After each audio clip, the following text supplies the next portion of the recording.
Do you feel fulfilled in life?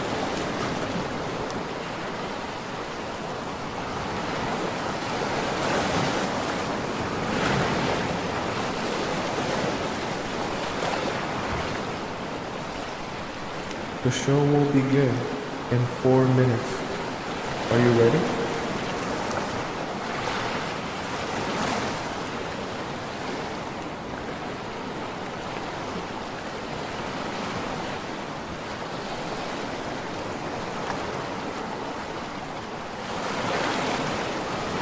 When was the last time you felt betrayed?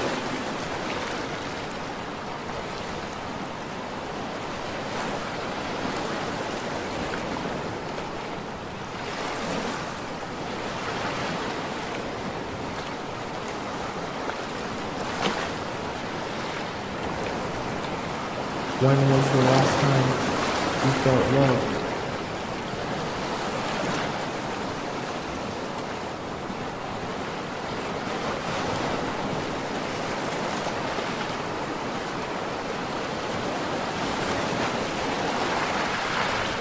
The show will begin in 3 minutes. Are you ready?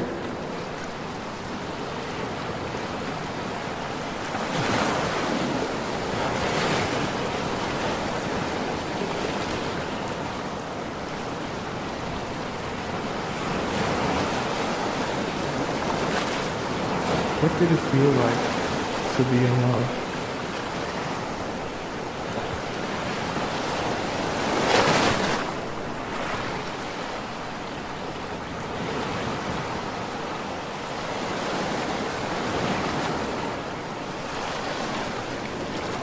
What is the most painful part of being in love?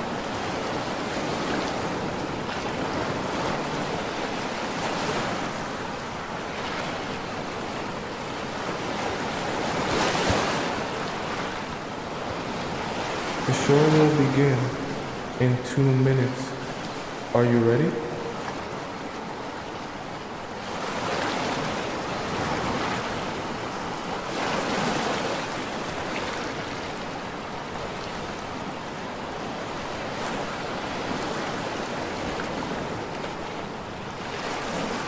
Are you ready to be transformed?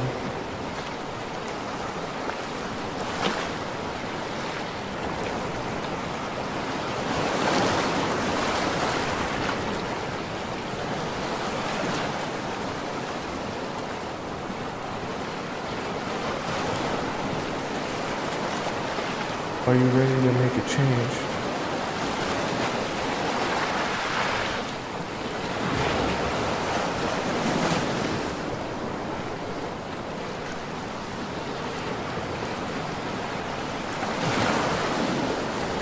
The show will begin in 1 minute. I hope you're ready.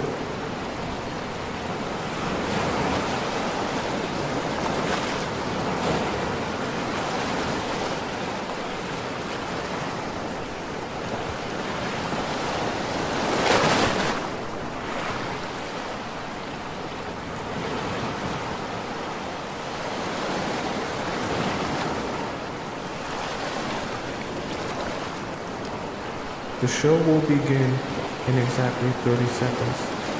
Get ready.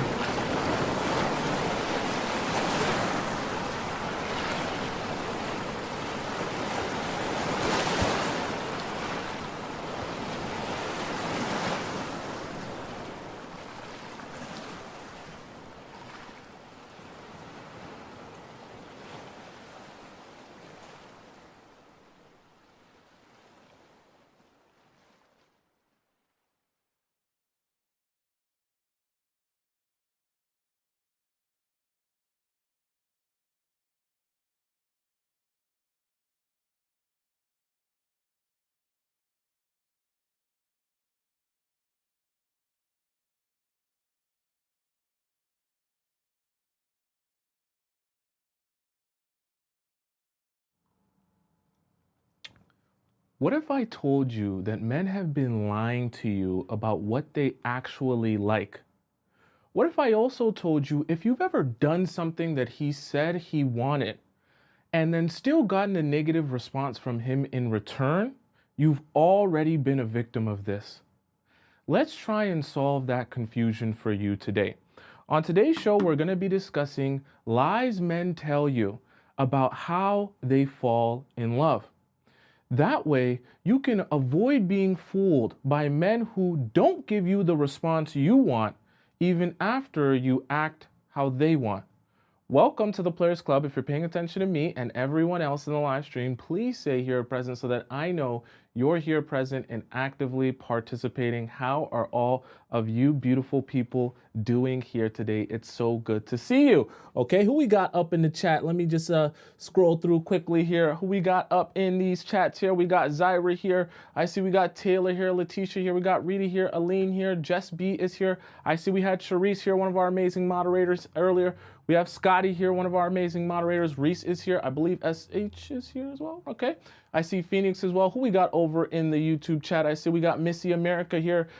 We have Ivy here, one of our amazing channel members. We have Mary here, one of our, she's not a channel member, it's okay. We have Kubi here as well. We have Johanna, one of our amazing channel members.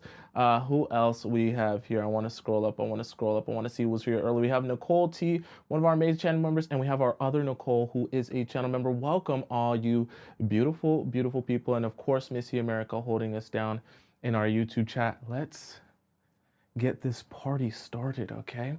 I don't want to waste any more time. All right, so first we have our first point here, and I want all of us to be on the same page here.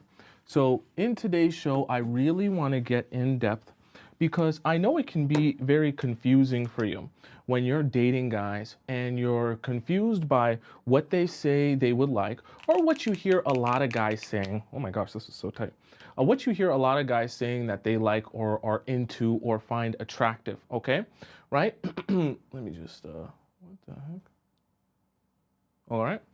Or what they say they would find attractive. And the reason I want to make sure we get this all clear today is because I know how confusing this can be for you when you hear the same things from a lot of different men, okay?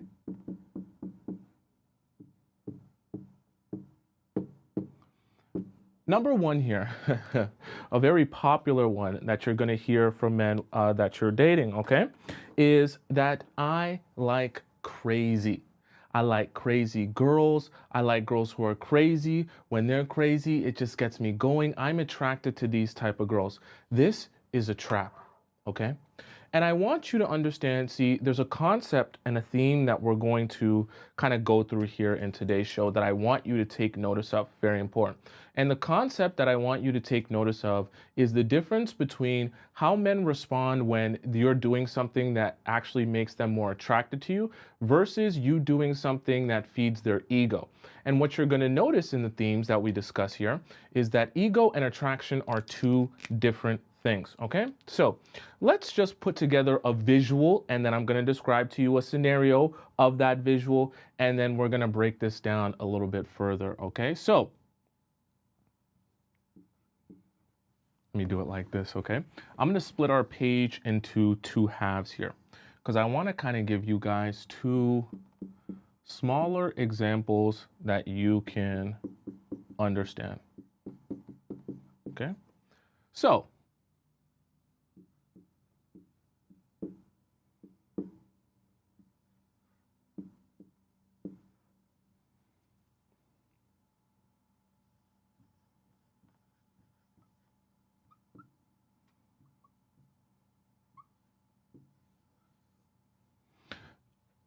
I want to go through a little bit of a scenario with you, and I want you to be able to picture this in a visual on why this is different and how this works in its concept here. Let's start with scenario number one, in which you catch your man, let's just say he is following random girls in bikinis, okay? He likes him some swimsuit models, and he's following a whole bunch of these random swimsuit models that don't follow him back. We've had that issue before in our Discord, all right? So let's imagine he's following these girls back, and you take notice because you watch his following and you watch every single girl or woman that he's following.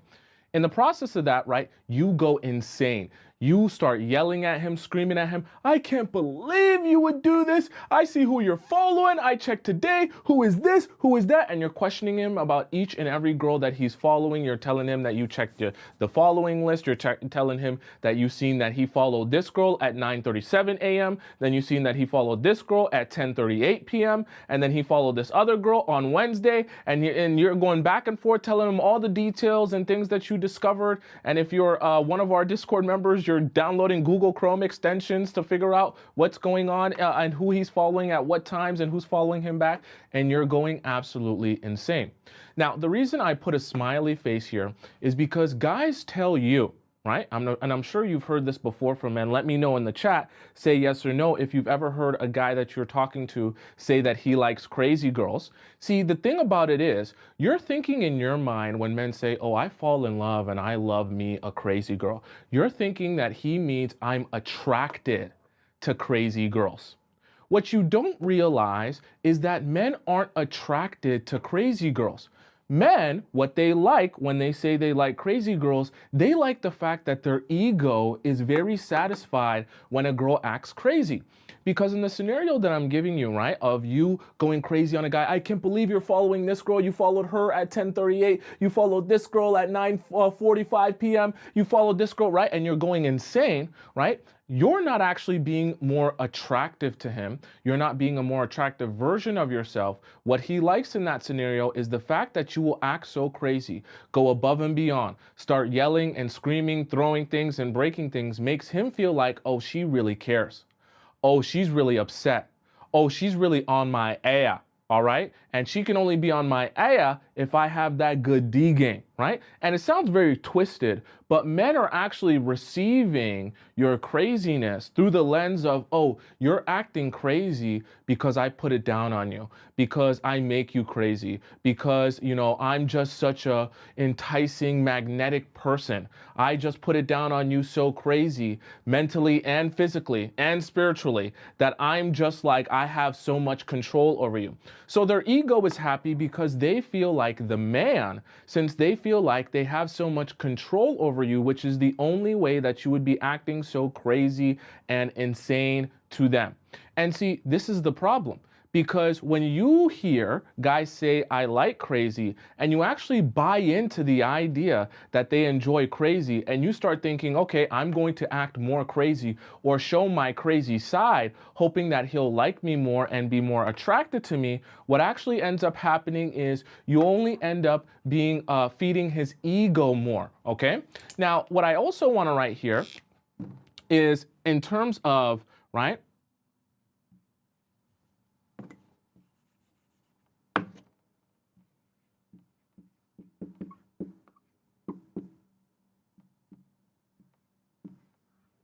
So simultaneously, right, and it's funny, this is kind of ironic, and I want you to kind of take this concept in. Simultaneously, when you're doing things like acting crazy, you're making his ego happy, but you're making his desire sad. All right. And this is can kind of be a little bit twisted because you're thinking, how can I make someone happy while also making them sad? Well, we're very complex human beings with very complex emotions. See, he can like the fact that he feels like the man when you act crazy because you wouldn't act crazy if you didn't care. But simultaneously, when it comes to his attraction for you, when you act crazy, he desires you less. Because he feels like you're watching him like a hawk, like you're so insecure of yourself and your own value that you feel it's necessary to watch everything he's doing and be like an FBI agent using all of your time, energy, and resources to figure out what's going on in his life. And this is why this can become a very dangerous trap. Because you hear men say, I like crazy, then you think to yourself, I'm already a little bit crazy. So you think to yourself, well, this will be the perfect opportunity for me to even exaggerate my level of crazy. He told me he likes him some crazy girls. So I can definitely show him how crazy I am. And maybe when I do that, he'll be even more attracted to me. So you actually send yourself down a spiral where as you act more crazy, you start to feel more crazy and you start to go more crazy. And because because you do that, you still snowball and you spiral down deeper and deeper. Now his ego is happier and happier, but simultaneously his desire is sadder and sadder, meaning it's just dwindling and dwindling and dwindling, right? And when his desire for you is dwindling, that's when he starts to pull away from you. That's when he starts to not put his best foot forward in the relationship. Why? Because you're the one pushing forward towards him. Now, simultaneously, in the opposite sense, so let's look at an opposite scenario in which you just don't even have the time or the energy to peep who he's following or what he's doing. Now, when you come across as secure, right? See, men are sad. Let me put it like this, right? So it makes a little bit more sense here. Okay. See, the ego is sad when you're secure, okay? Right? See, when you're secure, let me even put, so I should put it like this.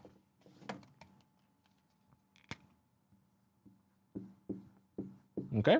So when you're secure, the ego is sad because when you're secure in yourself, you're focused on you. You spend your time and energy on you, not chasing around Scooby-Doo clues like an FBI agent.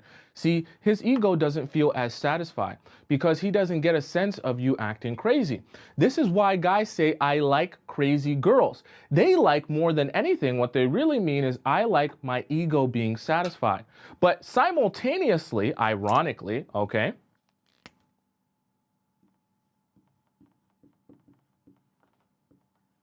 oops.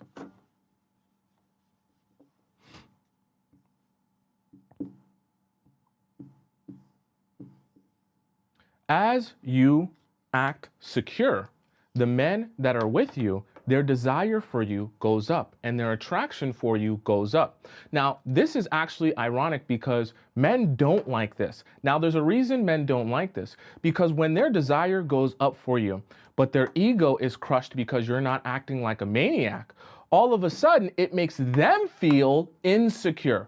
Because they feel like they need to pursue you, they need to get you to like them, they need to prove something to you, and they feel this inherent hunger and thirst to like show you, hey, can you notice me? Notice that I'm the man. Notice that I can be the one that you're looking for. Don't look over here. Don't look over there. I'm the guy that you want. I can spend money. I can take you on dates. I can prove myself to you. And you flip the script. It's part of the reason why when you pull away from men, they will ask you to kind of take a step forward, or they'll express their anxiety in ways where they'll say, oh, I feel like you don't really like me because you never message me, you never call me, you never show me that you care. What they're doing is they're frustrated with the fact that their desire is up, but their ego is unsatisfied. So they're trying to rebalance the situation and satisfy their ego while simultaneously bringing their desire down for you, because that will be a place of comfort. See, it's anxiety inducing to like someone so much that you're leaning forward and you want something from them and you constantly feel like you're on your toes trying to get more from them. That's anxiety inducing, and I'm sure you know because some of you have been there. Say yes in the chat if you've ever been there, okay? And that's the problem. See, when guys start to feel this, right, because you're secure, right, their ego is unsatisfied, but their desire is up, they're going to attempt to change this balance of power. So this is one of the lies that men are going to be expressing to you. I love me some crazy girls. You want to know why they love some crazy girls? Not because they're attracted to crazy girls, not because they desire crazy girls, but because crazy girls satisfy their ego, makes them happy, makes them feel like the man. Because when they see you go crazy, they know they must be doing something right in order for you to be so emotionally invested in them and this relationship. Okay? So I want you to understand this. When you hear guys say this, don't pay any mind to that. Don't take any heedance or credence to that. Just let that go in one ear and out the other. Men do not actually like crazy. They don't love crazy. They're not attracted to crazy. What they love is the ego boost they get from seeing you act crazy like a maniac, okay? What you want to be presenting to men at all times is security. And I understand not every time you're going to feel the most secure. And I understand you're not going to be 100% confident every day of the week. Nobody is. but you gotta fake it until you make it. And sometimes you have to be more aware of how you're presenting yourself than you are of how you feel internally. And eventually things will line up, okay? So make sure that you're always presenting yourself as secure, not someone chasing around Scooby-Doo clues like a maniac. Because I promise you, the moment you start doing this, right, acting like a maniac, you're only gonna feed his ego, and he's gonna take a step back from you because he recognizes the amount of power he has over you emotionally and spiritually. Okay? Does that make sense to you all so far and why that's so important? All right? Okay. All right, these guys be saying they love crazy girls. This is a very important show today, I'll be honest with you, because I really want you guys to take notice to this, because I've started to notice a theme here in our Discord and in all of your questions that you guys end up getting tricked by this a lot, right? When the guys you're talking to express to you what they want or they like, you start feeling like, okay, let me do more of that, but you actually end up hurting yourself, all right? So number two, this is a really important one. I want everyone, it's stop pooping time. Stop pooping time. If you're on the toilet, you snip your poop off. You're gonna be paying attention now. If you're in your bed laying down, you take your hand out of your pants. I want you looking in my eyes and on this board, okay? This is stop pooping time. The reason this is so important is because for a lot of you young people, young folks, all right? This is going to apply to you, especially in our day and age, all right?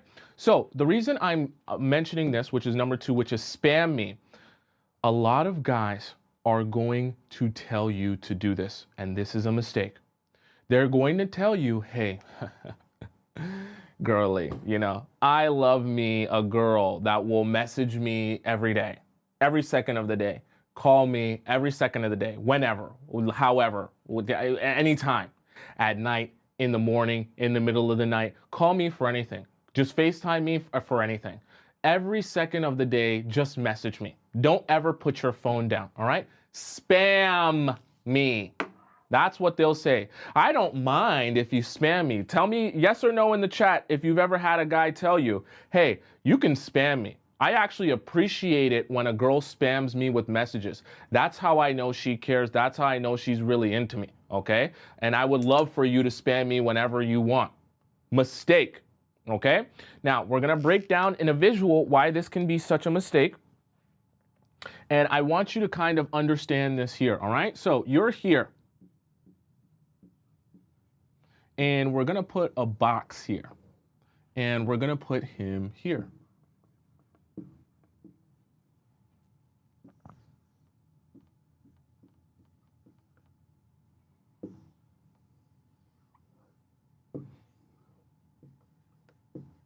Okay, so something very important that I want you to kind of take notice of here.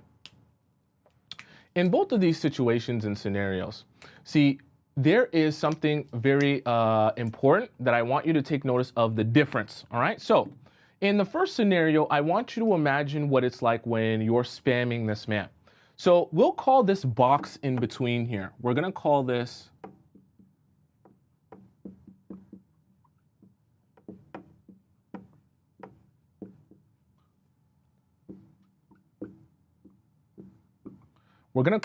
emotional space, okay? So in both of these boxes, right, this empty box represents emotional space. Now, every time that you listen to that man when he tells you, message me at all points of the day, spam me with text and calls to show me that you're really into me, because I love to talk to my girl 24/7. What you end up doing when you listen to what he's saying, right? You're spamming him with messages here, okay, here, this time of day, all times of the day, your box is filled up, okay? There's messages over here, messages, and you're spamming him 24/7. Now, I want you to take notice of something. When you're in a relationship, there's always a balancing act happening. And there's always a dynamic at play, a dynamic that is fluid. So When you're spamming him with messages because you're thinking, oh, he told me that he's more attracted to girls who spam him with messages, and that's how he's really gonna fall in love with me, right? And you actually end up doing that, you end up taking up so much emotional space in the relationship, right? That there is no space left for him to do any pursuing of you. Okay? He can't move forward at all because all of this emotional space is being taken up by you going forward all the way and messaging him 24/7. And so, ironically, when he tells you to spam me, very similar to our first point here, right? When he tells you to spam him, his ego is happy because you spam him and you take up all of this emotional space. But when it comes to him moving forward towards you or spamming you back, you're already doing all the spamming. If you spam him with messages and calls and texts 24/7, how much can he really even message you first? If you're always messaging him first, how can he really ever call you first if you're always calling him first? How can he ever FaceTime you first if you're always doing everything first? If you're doing all the reaching out and taking up all of that emotional space by leaning forward and doing everything in the relationship, where is the emotional space left for him to do any sort of pursuing? And so, yes, his ego is happy because you're taking up so much emotional space that he knows you really care and you really want him and want this relationship. But what's simultaneously happening is he has no emotional space to take a step forward and pursue you. As opposed to the opposite here, where you're not really sending any texts or any calls. And now all of a sudden, all this emotional space that's taken up, right, that's here, just in between you guys, now he has an opportunity to step in here and send you some messages, right, send you some calls, and put some of his own inside this emotional space in between your relationship. And when he's doing that, that means he's taking a step forward towards you. And that's going to look like pursuit, right? Right? That's going to look like pursuit from the man. When he's taking up the emotional space in the relationship by taking a step forward, sending you messages, sending you calls, reaching out to you, asking you to hang out, asking you to go places and on dates and things like that, how it's supposed to be. Remember, I told you, it's a dynamic here at play, and the dynamic is always fluid. If you begin taking up more emotional space, naturally, he's going to take a step back. If he begins taking up more emotional space, naturally, you're going to take a step back. And there's a balancing act to understand how much back you must be to keep a healthy amount of emotional space left over for your man to be pursuing you. That's a balancing act, okay? You can call it a game if you want, but at the end of the day, relationships are fluid and they are a war. But they're also a balancing act, meaning that you have to be aware that your man has the space to take a step forward and pursue you. You don't want to be in a position where he has no emotional space to take a step forward and pursue you. Remember, if you're spamming him with messages, there's only so many hours in a day. And there's only so much space when you're spamming him with messages for him to ever even message you first or call you first. If you call him first every single day, there is quite literally a 0% chance that he can ever call you first or message you first. Right? Sounds basic in theory and in logic, but you can get tricked by it very easily when you're in relationships with men and you're having conversations with them or you're getting to know them and they tell you things like, oh, I would love for you to spam me. And it's not always a trick that men are trying to play on you. Sometimes men don't even realize that there's a difference between what they like because of how it serves their ego and what they like because they're actually more attracted to women like that. Right? Because the reality of it is they like this because it feeds their ego, but they like this because they're actually attracted to those women. The problem is they don't know how to differentiate this and explain this to you, which is why I'm here explaining this to you, right? So you can understand this and not take heedance to any time he says to spam him because you recognize that's just to fill your ego. That's why you like it. So you can just nod your head and say, oh, that's interesting, that's cool, knowing you're never going to be doing the spamming, okay? right? And it's fine, all right? You have to understand some things are better left unsaid, and you understanding how men actually work and how they respond and tick is most beneficial for you. You keep that information and understand I ain't gonna be doing no spamming, all right, brother? So you can wish that all you want, but I ain't never gonna be spamming you. We can laugh about it, giggle about it. There's no ill intent, no ill will towards you, but I ain't gonna be spamming you, right? If you want someone to go spam you, go find someone else, right?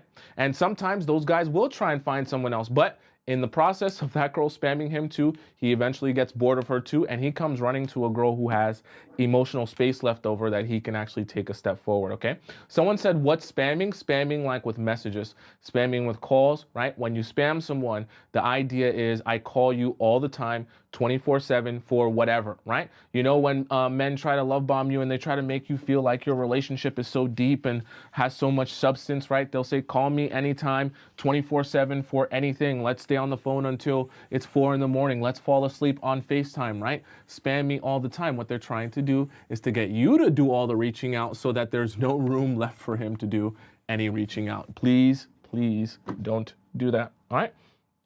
Does that make sense to all of you so far, and why that's so important? Right?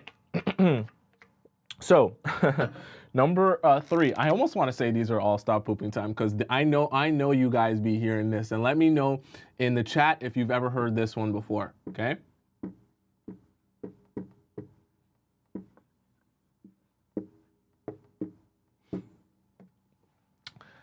I want a bro, okay? Right? And see, this is the funny thing about men and how they operate is when you meet them, right?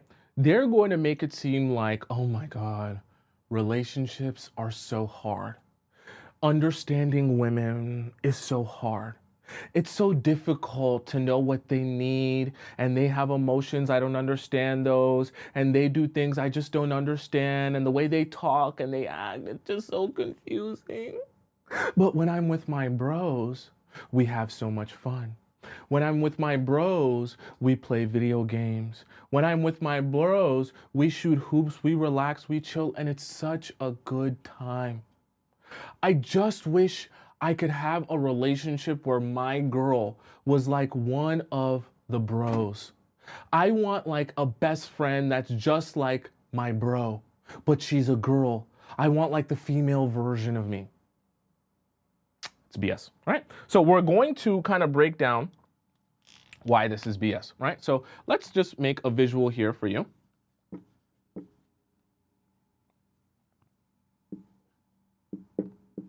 Okay, we're gonna have your man over here, and over here we're gonna have all of his boys. Let me draw him over here. Okay, we'll draw this one over here. They don't do legs or arms or body or abs. Okay, now see, this is the thing. Your man has all of his boys over here, which he loves, okay? So he loves all of his boys. He loves hanging out with them. He loves playing games with them. He loves doing all types of things with them. You guys are funny in the chat. And because you take notice of how much he loves spending time with his boys, you take notice of that, right? And you start saying, well, you like to spend all this time with your boys. So you start thinking, hey, let me draw this properly. You start thinking, hey, if you're over here, okay, you look beautiful, right? You start thinking, hey, if he likes to spend all his time with his boys and I can be just like one of his boys, then maybe he will love me as well, okay? You start to try to mirror what his boys are like, hoping that you'll get that same level of appreciation, of, of care, of trust, of chillness, okay, as he is with his boys, right? Because he told you, I want a bro. This is a catastrophic mistake. It's a lie. You've been bamboozled. You've been tricked. And you have the wool pulled over your eyes. When you become like a bro, all he does is treat you like a bro. That might sound cool at first until you realize he doesn't take his bros on dates. He doesn't kiss his bros. Maybe he does. I don't know. He doesn't, rub his bros' feet. He doesn't cuddle with his bros.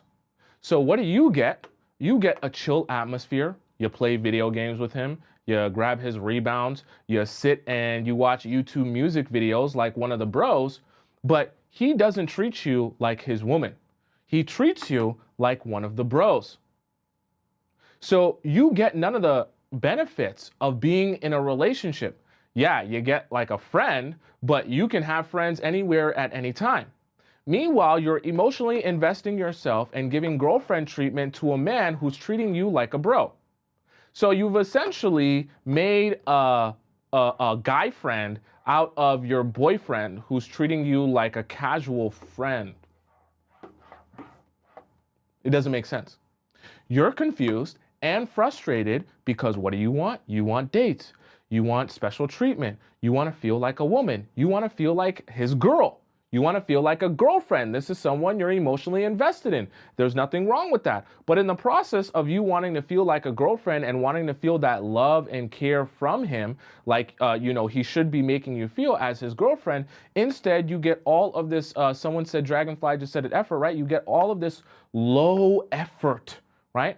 The same way he would put in very low effort with his boys. He might love his boys, but he ain't doing nothing for his boys. All he doing is getting on the game with them. All he doing is chilling and relaxing with them, watching YouTube music videos of NBA YoungBoy and Tory Lanez and Lil Baby on the YouTube on the TV while they smoke weed. You can't live like that. Okay? That's not the life you want to live, and that's not the relationship that you want to be having with your so-called man. You don't want to be treated like the bros, but the mistake comes because the guys will tell you how much they love their bros and wish they could have a relationship like the relationship they have with their bros. Meanwhile, all the time that you spend trying to be more like his bros only ends up working against you, because when you do get treated like one of his bros, you end up realizing that this is no type of relationship, romantic relationship, that you actually want or feel good in. Okay? Because you're not meant to be one of his bros or be treated like one of his bros. His relationship with you is meant to be different, and his dynamic with you is meant to be different than the dynamic that he shares with his bros, okay? That's why we compartmentalize our relationships. Not all of our relationships are the same. You don't treat your friend how you treat your coworker, right? You don't talk to your mom how you'll talk to a random person on the street, right? We compartmentalize our relationships. So you don't want to be thinking just because the guys that you're talking to tell you how much they love their bros and would love to have like a girl best friend type of girlfriend that's like one of the bros and is super chill, that you start thinking, well, let me start acting like the bros so that hopefully he can like me and love me as much as he loves his bros. Because he won't, because they're men, okay? So it's always going to be different. And on top of that, you're going to get treated like a bro, which is actually not what you want, because there's no femininity and no fun and no dates if you're a bro. Okay? You ain't going to get no kisses or cuddles if you're a bro. You're going to get very low effort. You're going to, his standards is going to drop, and he's not going to be thinking about how to actually put his best foot forward or give you princess treatment, because he damn sure ain't giving princess treatment to his bros unless something funky is going on. Okay? Does that make sense to all you beautiful people so far? All right. So important that you understand how much of a mistake that this can be, okay? Because I know some of you guys hear this bro talk a lot. All right, right? Kubi says, he's rainbow if he's asking you to be a bro. Well, here's the thing. Even the straight guys can be obsessed with their bros. And sometimes even the straight guys don't realize you being a bro is not actually going to benefit you or the relationship. But they'll say this thinking that that's what they want. Sometimes you have to understand men don't actually know what they want, in the sense of when they ask for something or say they like something, they don't realize how they'll actually respond when they receive that thing. It's very weird, very strange, I know, but it does happen. All right. So Let's hop right into our next one, which is definitely one that I know you have felt before if you haven't heard it from men, okay? Let's hop into number 4.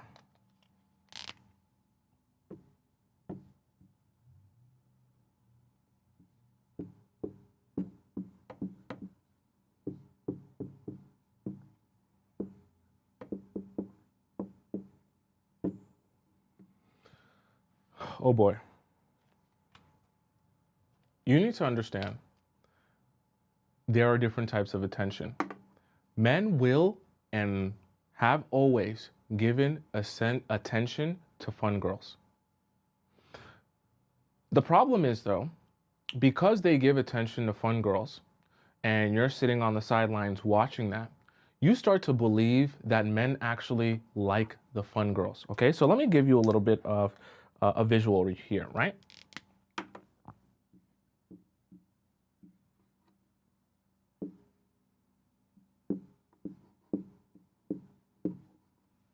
You start to believe that, when a girl is fun, right?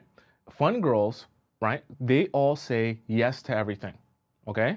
So you're observing this. You're observing that all the fun girls that he spends his time and attention on are always down for whatever. They're always willing to say yes to anything, whether it be adventurous, it be crazy, whether it be freaky, okay? Whatever it may be, they don't really have boundaries. They're willing to say yes to whatever it is he asks of them. But what you don't realize, and we're going to do a little bit of like fun little math here, okay? What you don't realize is the fun girls that say yes to everything, right? You don't even realize that fun, while it means yes, it also means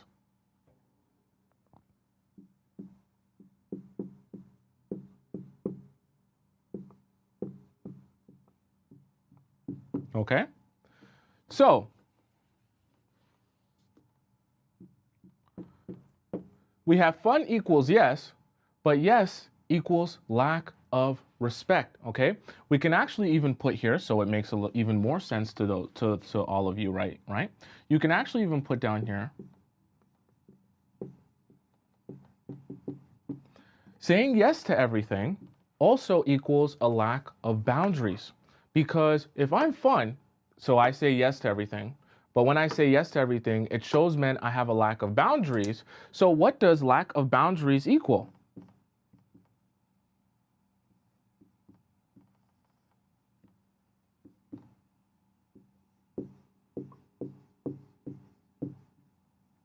Let me write this right.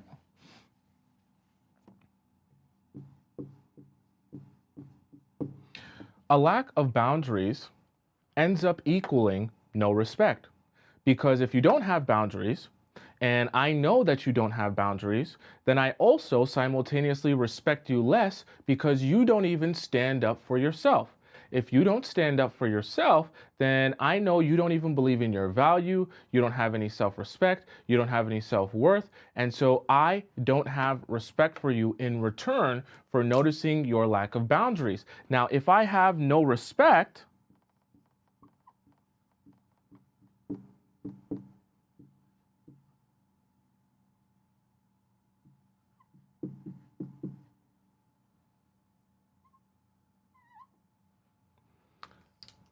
if I have no respect for you, then you can't be no wife.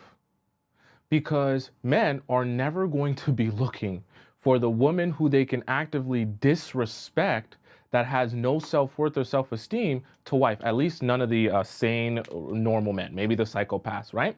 But for the most part, the men aren't looking for the women who say yes to everything to wife.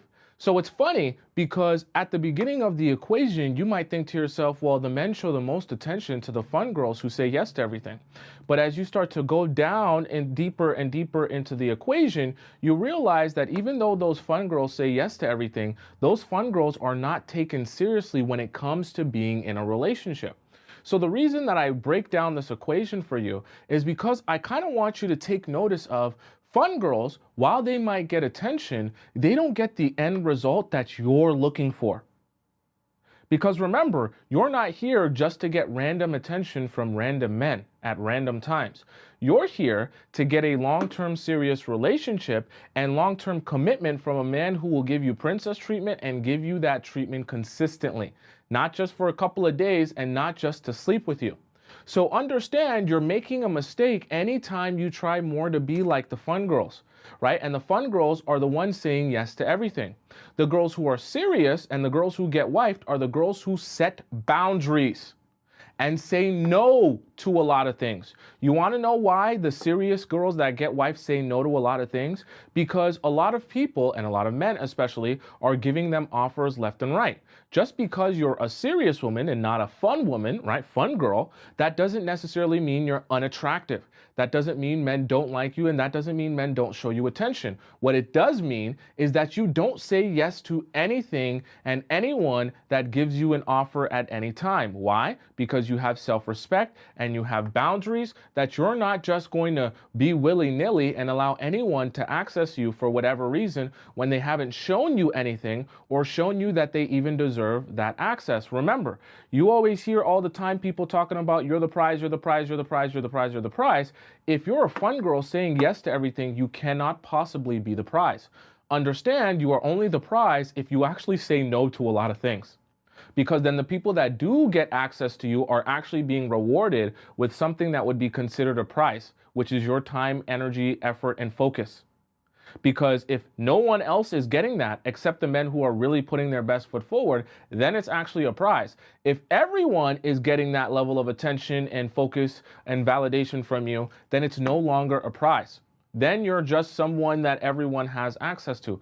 I know it sounds very simple in theory, but it's a mistake that you can make when men tell you that I love fun girls. I love girls that will just say yes to everything because it's so easy and I never have to argue. I never have to go back and forth. I never have to compromise. We just have fun. Okay? And we just do a thing, right? It's very similar to I want one of the bros because the bros are down for whatever. The bros don't really argue. The bros are all in agreement. We see things the same way. So guys will try to convince you, oh, I like the girls that are like that, you know, because it's so chill, we never have to argue. Okay? Guys might package this here in the sense of, oh, I don't have to argue when I'm with a girl that's fun and adventurous and just agrees with everything, right? You can be fun and adventurous but still have boundaries. Right? But guys will shape it in a way where they make you feel like, oh, you're unattractive if you don't say yes to everything. The truth of the matter is, you're not unattractive by saying no to things.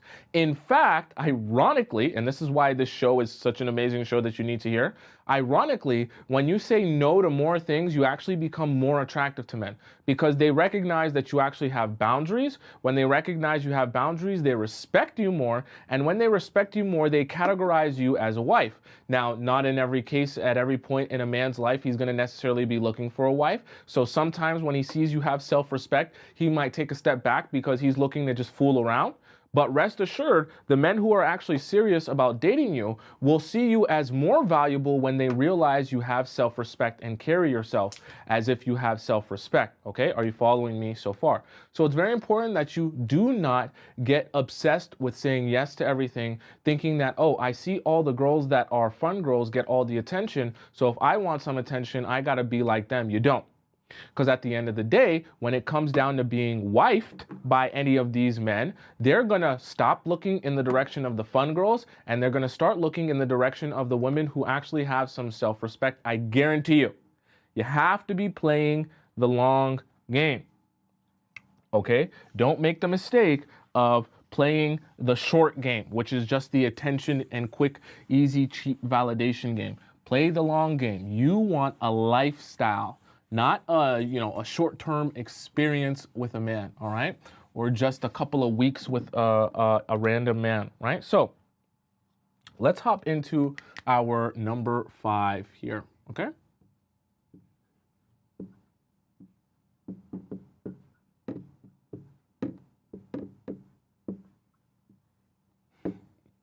This one's kind of funny, right? So number 5 here is when men will tell you that they want you to dedicate yourself to them. They want you to, I love girls that will drop everything for me. right? And I'm not even just talking about availability. When they start saying, oh, I love girls that basically say no to hanging out with their friends, or say no to hanging out with their family or their brother or their sister or whoever to be and hang out with me.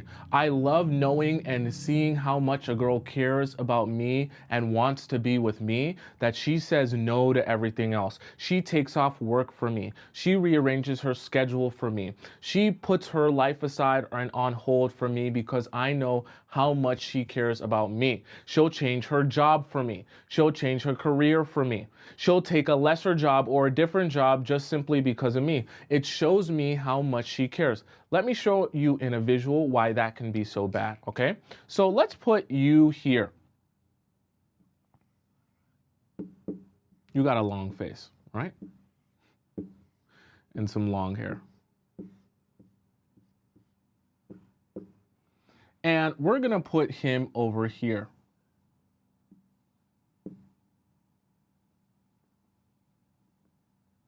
Maybe he's got dreads or something, right? He's got a big smile on his face.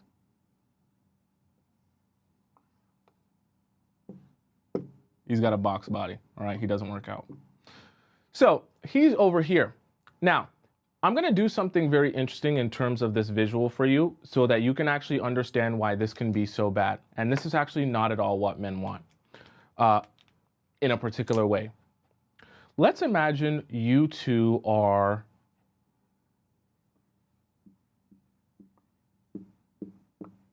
deep sea. Now, stay with me here. This is actually going to benefit you, and I want you to make this connection here. Both of you are deep sea. You're deep sea diving, whatever. And in the process of you guys deep sea diving, you guys both each have your own individual oxygen tanks, okay? So let's just draw a couple of oxygen tanks for all of you, all right? You have your oxygen tank here, right? This is another one here, right? This is another one behind you here, right? And another one over here, right? He has his over here.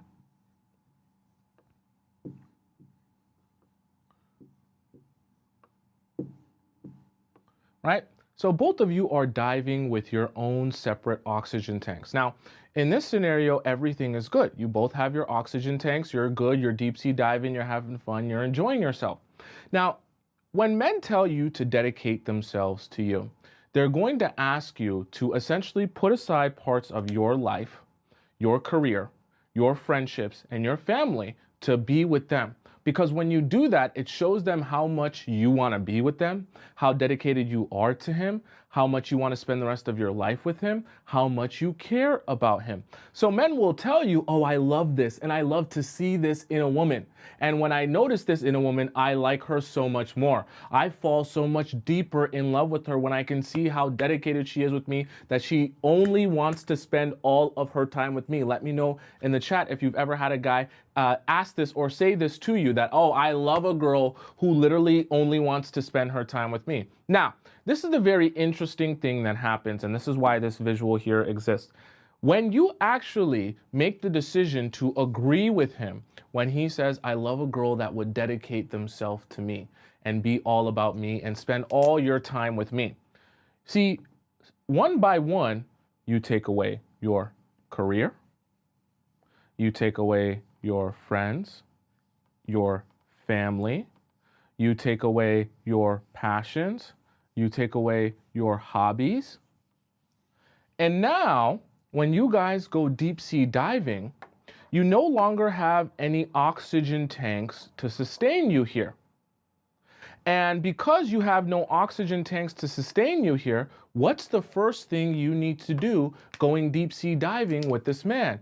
You've got to go over to him, you got to hug him, and you got to share some of these oxygen tanks here, okay? So essentially, you need him to breathe, because you're not going to survive down in this deep sea without his oxygen tanks. But the problem is, when you're deep sea diving, what happens if he says, hey, I want to go sleep with someone else? You okay with that? No, I'm not okay with that. Huh. Do you like to breathe though? Yeah, I like to breathe. What happens if he says, you know what, I'm feeling a little bit lazy. I'm tired of taking you out on dates. And you say, but wait, I deserve princess treatment. And he says, well, do you also like to breathe? And you say, well, I like to breathe. He says, yeah, so like I said, I'm not really feeling the dates anymore. I kind of just want to stay at home and chill and relax. And you see, now, simply because you've gotten rid of all of your different oxygen tanks, when you go deep sea diving with him, now he gets to call the shots. Why? Because you have no way of surviving without him. Okay, I know it's kind of a funny little analogy there, but I want you to kind of take heed into this and take notice. It's the same thing in your relationships. See, when the guys tell you, oh, I'm most attracted to the girls who will dedicate themselves to me, it's an ego boost. Simultaneously, as it's an ego boost, it's a control play. Because when he gets to control every part of your life, right? He pays your rent and you don't work a job. So yeah, cool, he pays your rent. Yeah, you got a little sugar daddy going on. But now if he stopped paying your rent, you're gonna get evicted. Okay? And or he owns the place that you're staying at, right? Or he pays your car note and you have no way of paying it without him, right? Or it just essentially puts you in a position where you have no friends, you have no family, you have no people to turn to, no things to turn to, no passions to turn to, no hobbies to turn to. You have nothing to turn to outside of him. So he becomes like your lifeline, which is why this is actually a perfect analogy, right? And when he becomes like your lifeline, his ego is up high, boosted, right? Because now he knows how much control he has, but he also gets the opportunity to act up knowing that you can't really say anything. You might be able to talk words, but you can't actually escape him because he has so much control over your life that he literally is the only way that you're going to breathe. So if he decides to cheat, if he decides to go over here, talk to this girl, follow these girls, go behind your back, message this person, message that person, go on a whole nother date, you have to accept it and convince yourself that it's okay because he's your lifeline and he's doing so many other things for you. And ironically, when he says, oh, I love a girl that will dedicate themselves to me, and you erase your family and your friends and everyone else that loves you and cares about you, thinking that he will be more attracted to you when you do this, you only end up realizing after you cut all of those people off and you have no more oxygen tanks to live off of, you only end up realizing that when he has all the power, he immediately abuses that power. Okay? I don't want you to ever make the mistake hearing a man tell you how he loves a girl that will dedicate themselves to him and spend only all of their time with him and think that that will actually make you more attractive to them. It will put you in a horrible position and simultaneously you'll be more unattractive to them because they're going to see you as someone who can't live without them. They're going to see themselves as the sunshine and the light and the happiness in your world. When they realize that, they're going to say, wow, I could really do whatever I want. And unfortunately, when men start to feel like they can do whatever they want with no consequences, they take advantage of that, okay? Sweet just said it, you become like a prisoner, right? You become like a prisoner where he's not handcuffing you and holding you in a basement, but you're essentially an emotional prisoner because you have nowhere to turn. No other oxygen tanks to live off of. He is now your lifeline, okay? Does that make sense why that's so important? Now, do you guys have any questions about the 5 we just discussed here today, okay? So number 1 was I love crazy girls. Number 2, spam me. Number 3, I want a bro. Number 4, I love fun girls. And number 5, you dedicate yourself to me, okay? For those of you who are on TikTok and you want to rewatch parts that we talked about here, it's all available on my YouTube page, which is right above my head. It's Tomisin Atobatele. I'm live on YouTube at the same time as I'm live on TikTok, so I'm on both platforms. So just go over to my YouTube page, and when you go over and watch this live as it's happening, you can just rewind it right as it's happening, so you don't have to feel like you're missing any parts of this. Okay? I hope that makes sense to all of you, right? You guys have any questions? Celeste says, most importantly, don't do anything that you wouldn't want to do otherwise. Exactly. And don't give up anything that you were passionate about or enjoyed doing beforehand. That's another mistake that you can make, right? Because when you start liking a guy, when you start liking the relationship, he starts becoming your source of happiness on an increasing level. And you start thinking to yourself, now that I have this new source of happiness, maybe I don't need my hobbies. Maybe I don't need my painting and my writing and my bike and my hiking, or, you know, my doing this or my doing that. And you start getting rid of all of those other sources of happiness in your life. But the problem is when he becomes your sole source, now you have nowhere to turn if he is not acting right in the relationship, okay? Does that make sense, right? You don't want to be in that, and you don't want to be giving up things that are important to you or that you enjoy and bring you happiness, right? Cash Money says, I'd rather be homeless than live with a man that ain't my husband. Hey, that's not a bad way to be thinking, okay? Because it'll avoid you a lot of heartache living with a man that isn't your husband, when he can literally one day just say, yeah, by the way, I'm kicking you out. Okay, and I don't want you here anymore. Okay, and now obviously there's a balance to this. I'm not saying you should never want to collaborate with a man or do anything with a man, but what I want you to understand is don't put yourself in a position where he is your lifeline. Okay, so for example, what Cash Money just said, even if you were living with a man, don't put yourself in a position where you're living with that man but you make no money. And if you were ever to be in a position where he wasn't with you, you'd have no way of getting by. Okay, that's a horrible position for you to be in. You always want to have something going and doing for yourself, and whether it be financially and also emotionally, that you have your own people you can turn to, you have your own friends that you can talk to, you have your own safe space that you can go to outside of him, right? That way, if he ever acts up, you have another place to turn to, right? You're not just upset with the relationship and then the only person you can talk about the relationship is with the person you have a problem with that you're in a relationship with. Doesn't make sense. All right. Someone says, I want to scroll up on what someone said in the TikTok chat. Saraola says, I expect my man to pay all the bills and my money is on the side for me. That's perfectly fine. As long as you have money that you can use to sustain yourself, that anytime he were to act up, you have the option to leave. Okay. Don't put yourself in a position where you don't have the option to leave because he's doing everything for you. And even if he offers to do things for you, still have a way to get those things done on your own in addition to what he does for you. That way, if he ever cuts it off, you can always say, perfect. You can go on your way. My life is still good. All right. Very, and that's something you should have even in your marriage. Okay. Not because you're anticipating your partner is going to leave you or divorce you, but it's very good to have that balance where if ever there is a situation where things aren't working out in your relationship, your whole world doesn't just come crashing down because of that you have other places and safe spaces that you can go. Okay. Sage says, Tommy is speaking facts.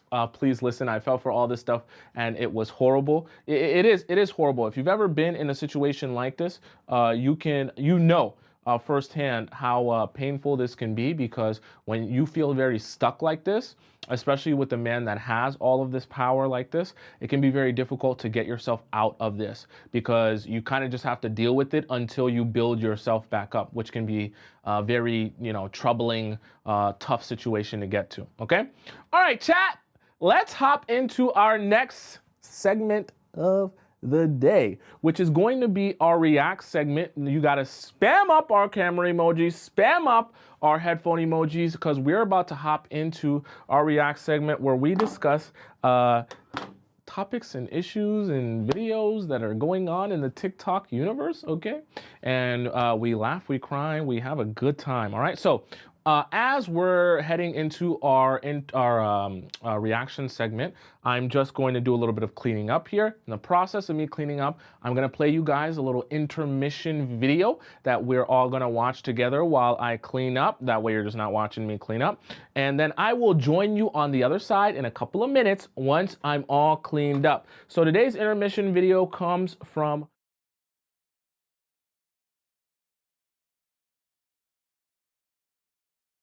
impart some wisdom on you right about now. I'm going to tell you what I wish I knew in my 20s about men that I know now, had I known then, my life would have been a lot easier. Maybe not easier, I don't know. Maybe we're meant to just experience these things as they happen. But let me tell you, these are the things that I wish I knew. I don't know how many there will be. It will be in the title. The amount of things will be in the title. But here I am in my 30s about to impart that wisdom. So let's get into it. Number one, doing more for them does not equal them valuing you more. Let's pause for a second. Doing more for them does not equal them valuing you more. There is this juxtaposition of ideas here, because normally when we do more at school, when we do more for our friends, when we do more in life, more value comes out of it. But unlike normal things, men are not the same. They are not the same. Sometimes they take from the fact that you are doing more for them, not the fact that you are more valuable, but the fact that they are more valuable. What they see in your actions and doing more, let's say you're cooking for them, you're looking after them, you're calling them, you're making sure their mental health is mental healthing. From that, they do not take the fact that you are valuable. They don't see those actions as you are amazing or you like them. They see these actions as I must deserve them. That is the male mindset, that I must deserve them if she is doing them, because men do not do things for people they don't see value in. So your doingness is adding to his valueness. Do you know what I'm saying? For those of you listening to this and watching this, I want to make a note.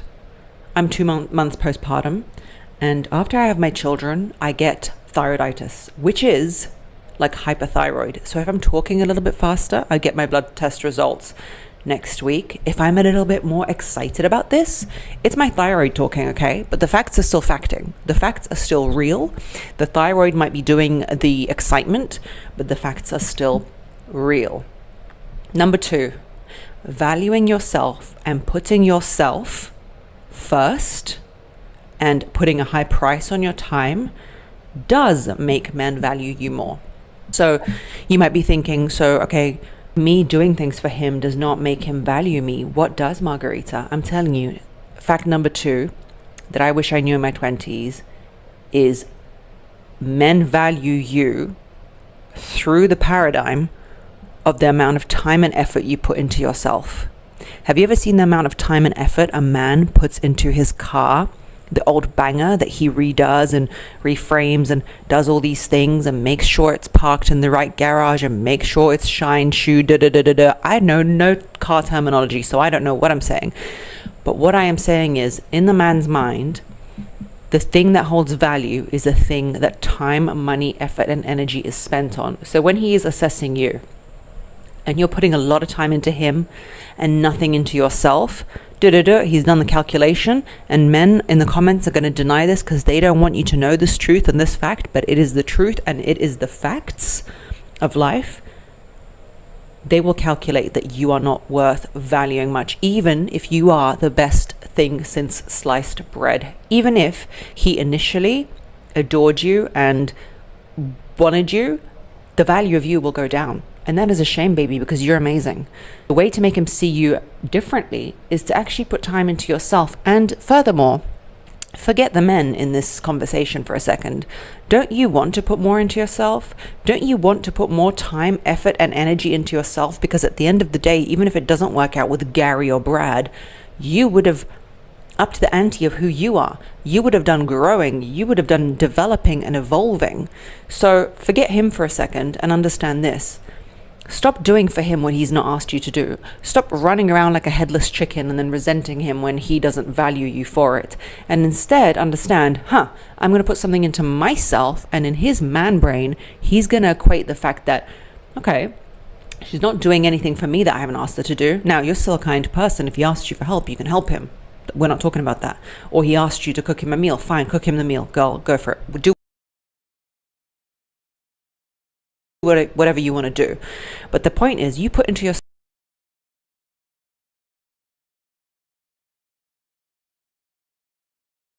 Let's head into it, where we shall watch some of these videos in the TikTok universe. All right, let's start off with our first one.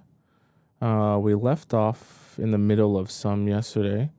Let's see. We did those.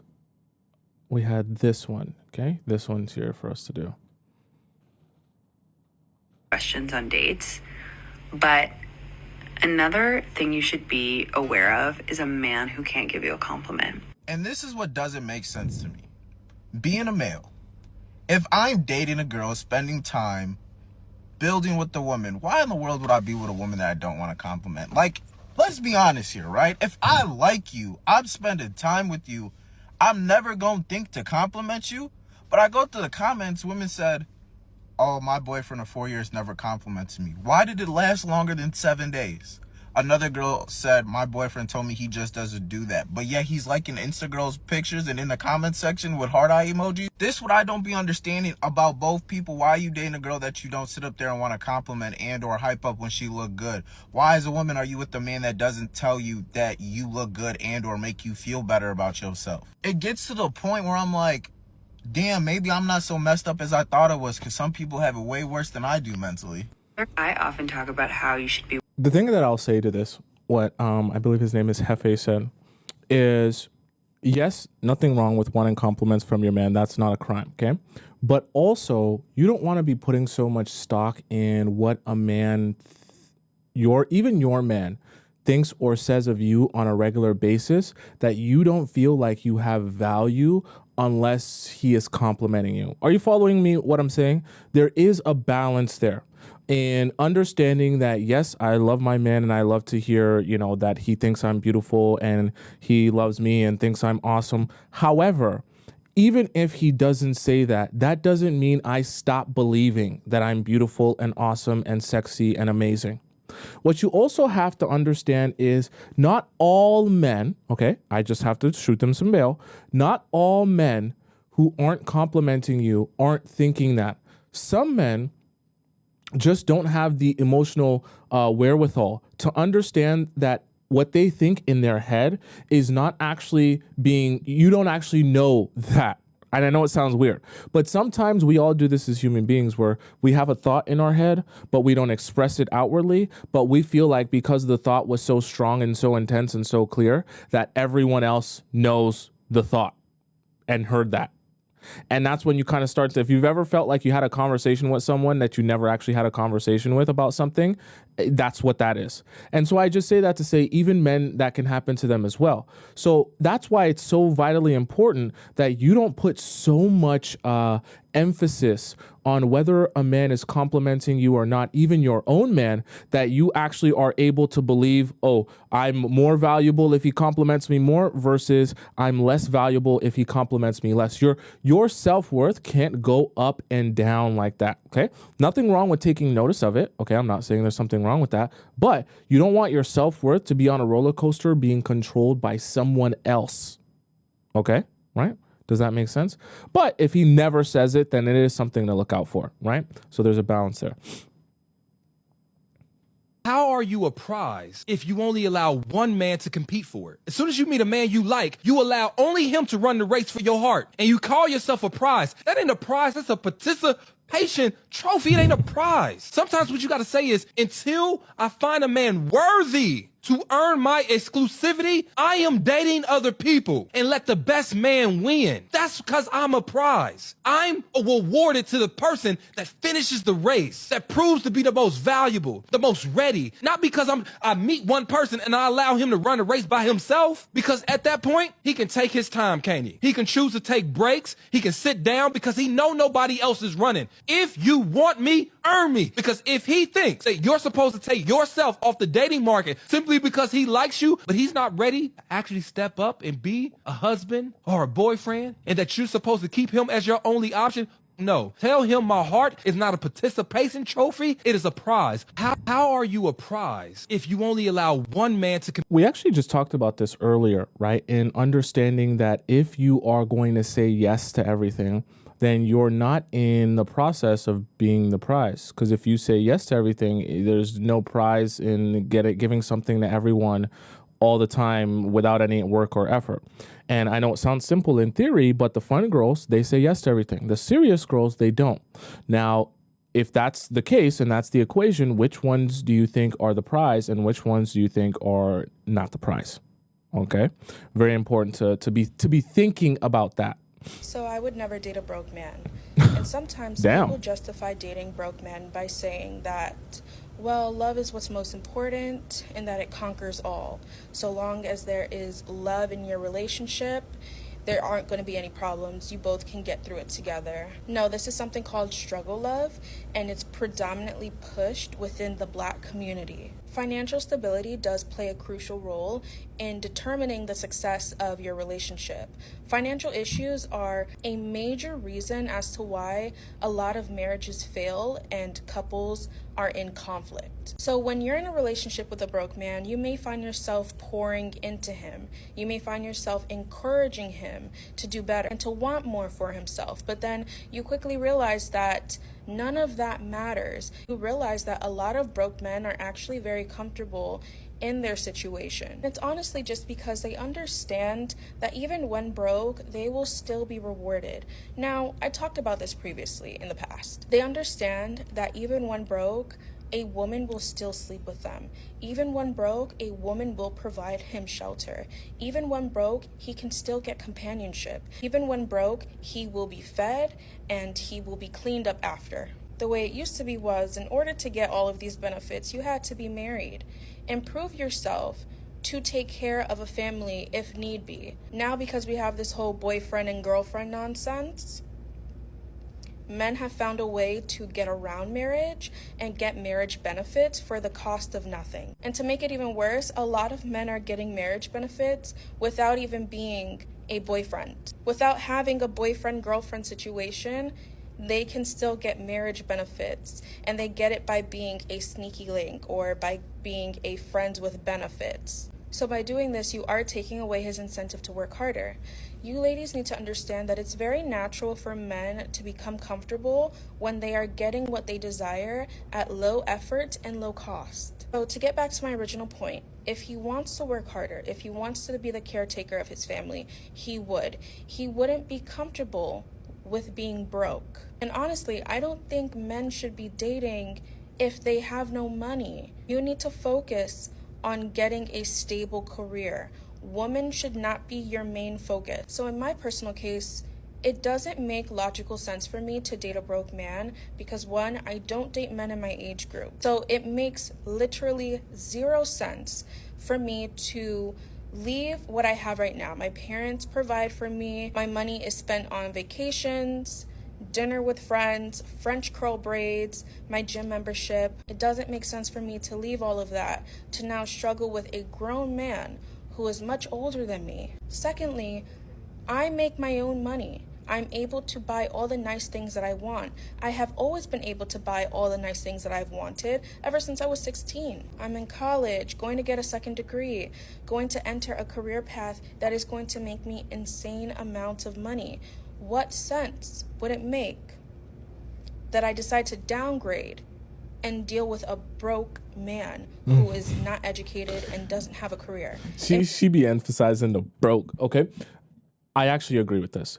If I was even advising men, if you were all men in the chat, I would be telling you before you go out and start dating, get you some money. Get you a career path, like an actual career path, not just start selling drugs or something. Go get you an actual career path, figure out what you want for yourself, then you start dating. Because based on the dynamic that men are supposed to take on in a relationship, which is to be a protector and a provider, let's just be so for real. If you cannot provide anything, how are you supposed to court her or show her that you actually can like take care of her? Because there's going to come a point where, yeah, you're not just going to be a boyfriend. You're supposed to be a husband and then a father. So there's going to be more responsibility than just you and her. If you can't manage the responsibility of just dealing with you and getting you done and figuring out you and scheduling you, how are you supposed to do that with the girl you have and then the children that you eventually have as well? So I say all that to say, I also believe that broke men shouldn't be dating. And if the men are too lazy, that they don't want to do anything and they just want to continue sitting on their butt and play video games and not get anything done, you should let their bloodline die out. I'm not joking. Sounds harsh, but it's a dog eat dog world. And for the men, if they're unwilling to do what's necessary to get to the point where they can provide, their bloodline should die out. They shouldn't be allowed to procreate, okay? And you should have that same level of coldness, that you're not sitting around trying to build a guy up that doesn't have any desire to build himself up. There are even broke men that have a mindset that I will get to where I want to go. Now, even those men, I would advise them to focus their energy on getting to where they want to go. And then once they get to a sustainable place, then start dating, because it requires a lot of energy and focus. So I'm not saying that all broke men will always be broke. What I'm saying is the men who are broke with no mindset or motivation or desire to get to a different place, you should never, ever even think about entertaining those men. It doesn't make any sense for you, because you're not going to magically motivate them by being in a relationship with them, and you're going to be dragging them along like dead weight, instead of, now you're going to have two problems. You're going to have the problem of dealing with yourself and the problem of dealing with him as well and managing him. And it just doesn't make any sort of sense. You're going to feel so icky and disgusting. I agree. Okay. Only men that get mad about girls saying they don't want to date broke men are broke men. Okay, I'll just be so real with you. I don't have no problem with that, and I don't think any man with money has a problem with women saying they want to date broke men, because no girl says she has a problem dating rich men. So it's just the honest truth, where only one type of man is upset with that logic. Okay, I'll just be honest with you. Let's go to our next one here. I just have to refresh our page. Okay, I saved a bunch more. Let's go. This one's from Anwar. We're gonna learn today. A lot of these men are running game on you, and you're thinking that some of the things that they're doing are good signs, but in reality, they're not great signs. So, as a dating coach for 15 years, as your fairy godbrother, I'm going to put you on this game, girl. I'm going to let you know what they really mean, and I'm going to reframe what it is so that it really sticks with you and you'll never make these dating mistakes again. If a man ever tells you that he's busy, take it as an insult. Take it as if he's called you the B word. Instead of busy, pretend he said bitch. He's called you a bitch. He does not like you. Don't ever text a man or call a man while you're in courtship with him. He is supposed to court you. So anytime you text or call a man and you initiate that, I need you to think of yourself as a telemarketer. You are telemarketing these men, and you don't need to. If a guy is texting you all day, every day, more than 3 times a day, I need you to understand that the guy that is texting you, he is either underemployed or unemployed. Yo, nah. Anwar going crazy. He going crazy on this one. I won't lie. He will not get a promotion because he's texting you all day. And you want a man who works. If a guy says, oh yeah, let's get together on Tuesday, please understand that he has made you into a bookmark. And he has closed the book. And you know when he opens a book back up? When it's a rainy day. You are not a priority. Leave that man. It is not a date. Don't put it in your head as if it is a date. It is not. If a guy asks for pictures, it's not because he thinks that you're beautiful. It is because he is a prisoner. And only prisoners want pictures so they can J.O. to them.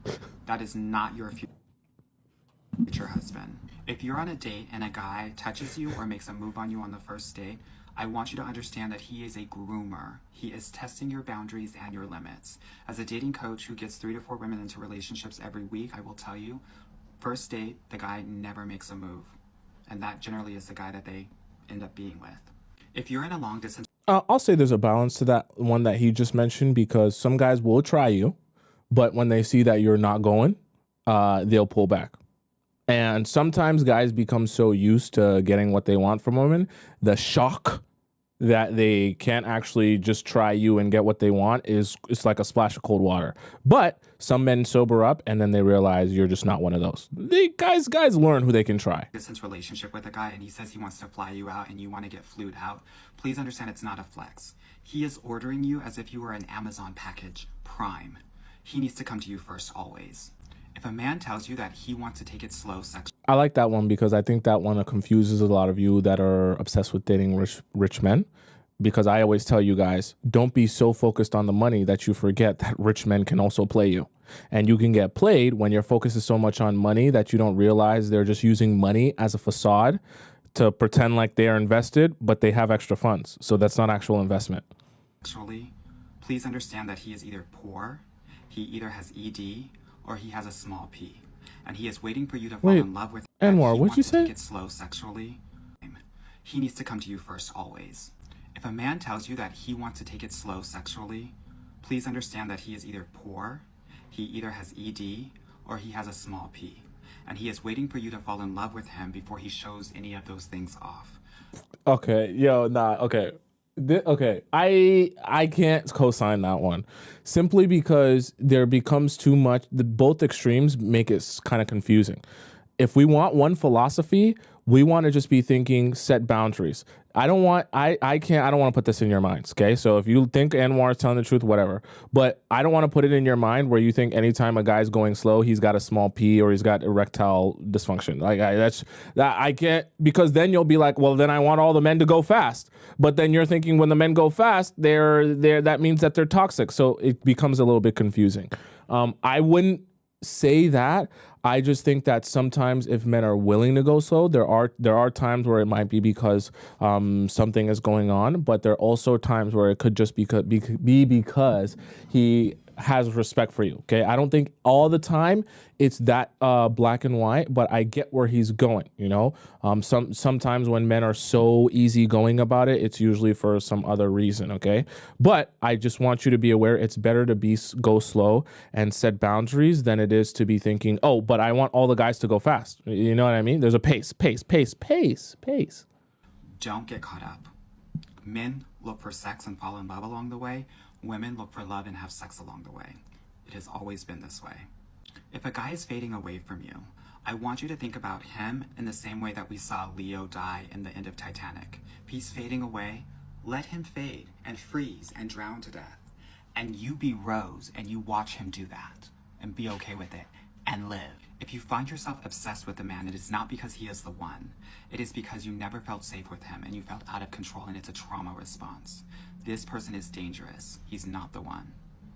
Now, I hope that those reframings were... Damn. There's a lot that I agree with, except for the ED part, when a man goes slow. And there was one other thing that he said earlier. But I think some of those things are things that you should be looking out for, especially that last one. If you start noticing a guy fading, it's not an accident. It's not because he's super busy. He's got work. He's got a this. He's got a that. He's got a project. I guarantee you it's because he doesn't want to talk to you. That's why you have to give men the emotional space, like we talked about earlier today, to show you if they actually want to be with you or not. Don't try to think, hey, if I talk to him more, he'll want to talk to me. No. That doesn't work like that. Hi, I was just calling to confirm my appointment at 2 o'clock tomorrow. Yes, I will be there. Yes, it's my first time. I'm actually pretty nervous, but I figured, just give it a try because I'm so tired of shaving. So, aw, my waxer's name is Taylor. Taylor like Taylor Swift. I love it. That makes me feel better. Well, I can't wait to meet her. Oh, it's a him? No, yeah, whenever I think of like Taylor Swift, whenever I hear the name Taylor, I think of Taylor Swift, but yeah, it could totally be a guy's name too. No, it's not a problem. What is a problem? Ask for a woman. Okay, thank you. I'll see you guys tomorrow too. All right, thanks. Take care. Bye-bye. Babe, please call back and schedule with a woman. Why? Don't you trust me? Oh, I trust you. I don't trust him. I would trust a bear to wax you over a man to wax you. Just a bear to wax me? Not literally, but you know what I mean. Come on. I'll do it. You know what? I'll do it. Come on. Let's go. It's a Brazilian wax. You gotta get in the back, I don't all care. around. I don't care. I'll do that. I'll even give you a full body massage too. No extra charge. Come on. Why are you laughing? Come on, let's do it. Let's go. Where do we gotta go? Walmart? Target? Where's the wax? I won't comment on whether or not I let my girl get waxed by another man. I won't say anything about that. Let's go on to the next one. For those saying she forced me to marry her, she didn't force me. Look, I'm happy. She more like convinced me. Convinced you? No, I made the decision myself. You didn't convince me. I made the decision myself because I love you. Exactly. And I'm married to you. Mm-hmm. And we're going to be in this forever. My choice, and you agreed. Your choice. Nobody forced anybody. Nobody forced nobody. I wanted this. Exactly. Good job. I know this is a skip, but don't be that woman. Okay, I know these. I've watched their videos before. Don't be that woman though. In a less joking manner. Let's go on to our next one. When you first start seeing a guy, right, and he's the most loving, most attentive human being on earth. Flowers, doors, the best dinners, anything you say, he remembers. Could literally say that you get allergies in a passing conversation, and he will turn up to your door with all the allergy medication you can think of. He's there. And it feels like the more you fall in love with him, the less he does. And the more you complain, the less he does. Here's your answer. We are reading Why Men Love Bitches, chapter 6. First part, we're going to talk about how men manipulate you, like how they make you take less and less and less as the relationship progresses, as you end up liking him more. And then the next step, we're going to talk about how to deal with a man when he does things you don't like instead of nagging. The point of this chapter is you should never ever nag a man. We're going to start with how men make you take less and less and less the more you fall in love with them. So you met this guy, right? And he has more of an interest in the relationship more than you, because you don't know who this guy is. He's a guy trying to pursue you. So at this point, he's just one among many. You don't really have a special interest in him. So he brings his A game because he wants to make sure he's number one, right? Flowers, car doors. He will remember every little single detail you tell him. The best man on earth, right? So you start liking him because this is an amazing guy. This is what you've always dreamed of. So you start liking him back. Boom, boom, boom. You get into a relationship. The man can finally breathe.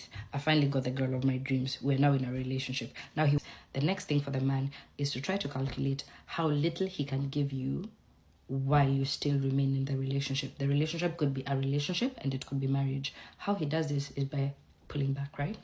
Say in the beginning he used to give you 100%, right? And now that you're in a relationship, he pulls back. He starts giving you 60%. You complain. He brings it back to 80%. He's still not at 100% where he started, but he's at 80%. And that feels good to you. So you congratulate him. Relationship progresses. After some time, he pulls back. He pulls back to a 50%, right? Complain. He brings it back to a 60. Keep in mind, we have now come from an 80 to a 60, but that feels good because he pulled so far back that a 60 feels good. So you congratulate him, you continue, right? After some time, he pulls back to a 40, right? You complain, you talk about it, he says he improves. He puts it back to a 50. You are grateful, you are happy. Some things have come back. You're like, the relationship is on the right track, he'll keep improving. No. After some time, pulls back to a 20%, right? This is how it goes until he finds your breaking point, until he gets to, say, like a sweet 25%, where he knows, if I go beyond this, she will leave me. So he keeps it at a 20-25%, and he keeps playing with that ratio, right? That is the goal for men. So with this in mind, I am also going to just give you more information on how they make you feel like you're going insane when you bring some of these issues up. You're going to bring up this issue over and over and try to talk about it in different ways, because that's what we women do, right? And you're going to think that the more you talk about it, that one day you will finally get through to him. Has anyone ever gotten through to their person through talking? No, it never works. Men understand action, never words. They literally tune you out. First thing they're going to do is that they're going to let you know that you are too sensitive, you like taking things too seriously, or they could tell you that the time is not right to talk about these matters. And you know what? The time will never be right to talk about these issues that you want to bring up. They could also say that you're overreacting and you like blowing things out of proportion. And you know, when another thing men do is appoint themselves the house therapist. Okay, I thought she was going to go into what she wants you guys to do for the response. So I think that what she said here is very valid, and you can start to notice that in your relationship or your situationships with guys as well. And my always very simple answer to that is, in order to actually show guys that you mean business, you have to show them indifference. When you show them indifference, that is immediately when a light bulb goes off in their head and they say, oh, I must be doing something wrong. Clearly, she doesn't like what's going on here. Clearly, she's a little bit unhappy. Clearly, I need to make a change or make an adjustment. Only when they show you indifference, only when you show them indifference will they realize a change is necessary. When you complain, you yell, you scream, they'll just be like, oh, I'm the man. She wants me. She wants to be with me. It's very twisted, but it does happen. You know, when your boyfriend... I've asked several men why they return back to a girl after ghosting, and some of these answers should really piss you off. To keep it unbiased, I made sure they were men that I was never in a romantic fling with. Let me just say that 9 times out of 10, they are coming back to waste your time. So until he has proved himself to you and he has shown you that he is a changed, healed version of himself, please leave that man alone. Don't tell them I told you, because I'm really about to put you onto some toxic games that they like to play. Here are some of the answers. This one, and I quote, I like knowing that I can still have her. It's like a game to me. It's like a game to them, okay? It is for their male ego, it's for their validation. If that doesn't just give you the ultimate ick on that man coming back into your life, then let me continue continue to number 2. And I quote, usually when I'm going back to the girl, that means the girl that I replaced her with is no longer an option in my life. Continuing on, I was just bored. He hit you up because he was bored. Not because he missed you, not because he liked you, because he had nothing else to do. Followed by, I just wanted sex. I just wanted to hook up. He had no other option, and he came to you because he knows that you would give it up to him. Take this as your sign to not give it up to him. This one really did it for me. I wanted to leave on my own terms. I didn't want her to have the last word. And lastly, Damn. I did really miss her. She was a great girl, but that doesn't necessarily mean that I was ready for a relationship. I get that you want to give him a second chance, but baby, if he doesn't come back with a purpose, leave that man where he's at. Leave him in the This is all facts. I had a whole show where we talked about why men always come back. Or sorry, not why. We did actually do that. We also talked about what to do when a man comes back. One of the things that you need to do, especially when a man comes back into your life, is to ensure that he's back into your life for the right reasons. Because truthfully and honestly, sometimes guys will even message you and say, oh, I miss you, what's up, have a whole conversation with you, just to recognize within themselves that they still have power and control over you. That's why I say relationships are war and everyone is fighting for control. Because when men sleep with you, they know like that's the ultimate version of their control over you. You will never be more invested in them than you are now after sleeping with them and giving your mind, body, soul, and spirit to them. They love to recognize that power and that control on an ongoing basis, even when they stop being with you. Because when they stop being with you or talking to you, but they can still recognize that same power, it reminds them in their head, it's like an emotional wank off. It reminds them in their head, oh, I'm so amazing. My D game is so strong. I'm so memorable, magnetic. My aura is so strong. Even the girls I no longer talk to are still madly in love with me and obsessed with me. And when they breathe it in, they have an emotional wank off and they bust an emotional nut. Oh. And then once they bust that emotional nut and they realize their control over you, they go back to doing what they were doing before, which is not speaking to you, caring about you, or thinking about you. Okay? It's very simple. All right, chat, let's hop into our next segment of the day, which is a very special segment. You should know what that segment is, okay? So tell me in the chat, are you aware of our next segment? Do you know what time it is? This is a very special time. It's a very amazing time. It's a time where you're going to laugh and you're going to cry, okay? Don't look at your clock. Don't look at your watch, don't look at your phone, and don't look nowhere else in your home. If you still don't know the time, I'm going to tell you what time.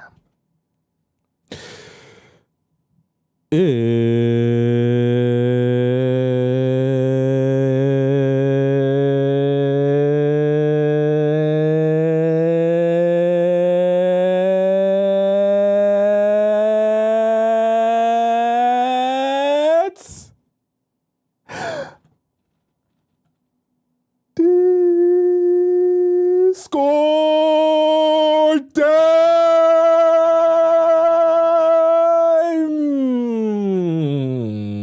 Yeah. Okay.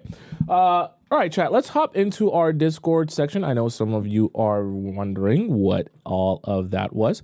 I'll explain to you what Discord time is essentially.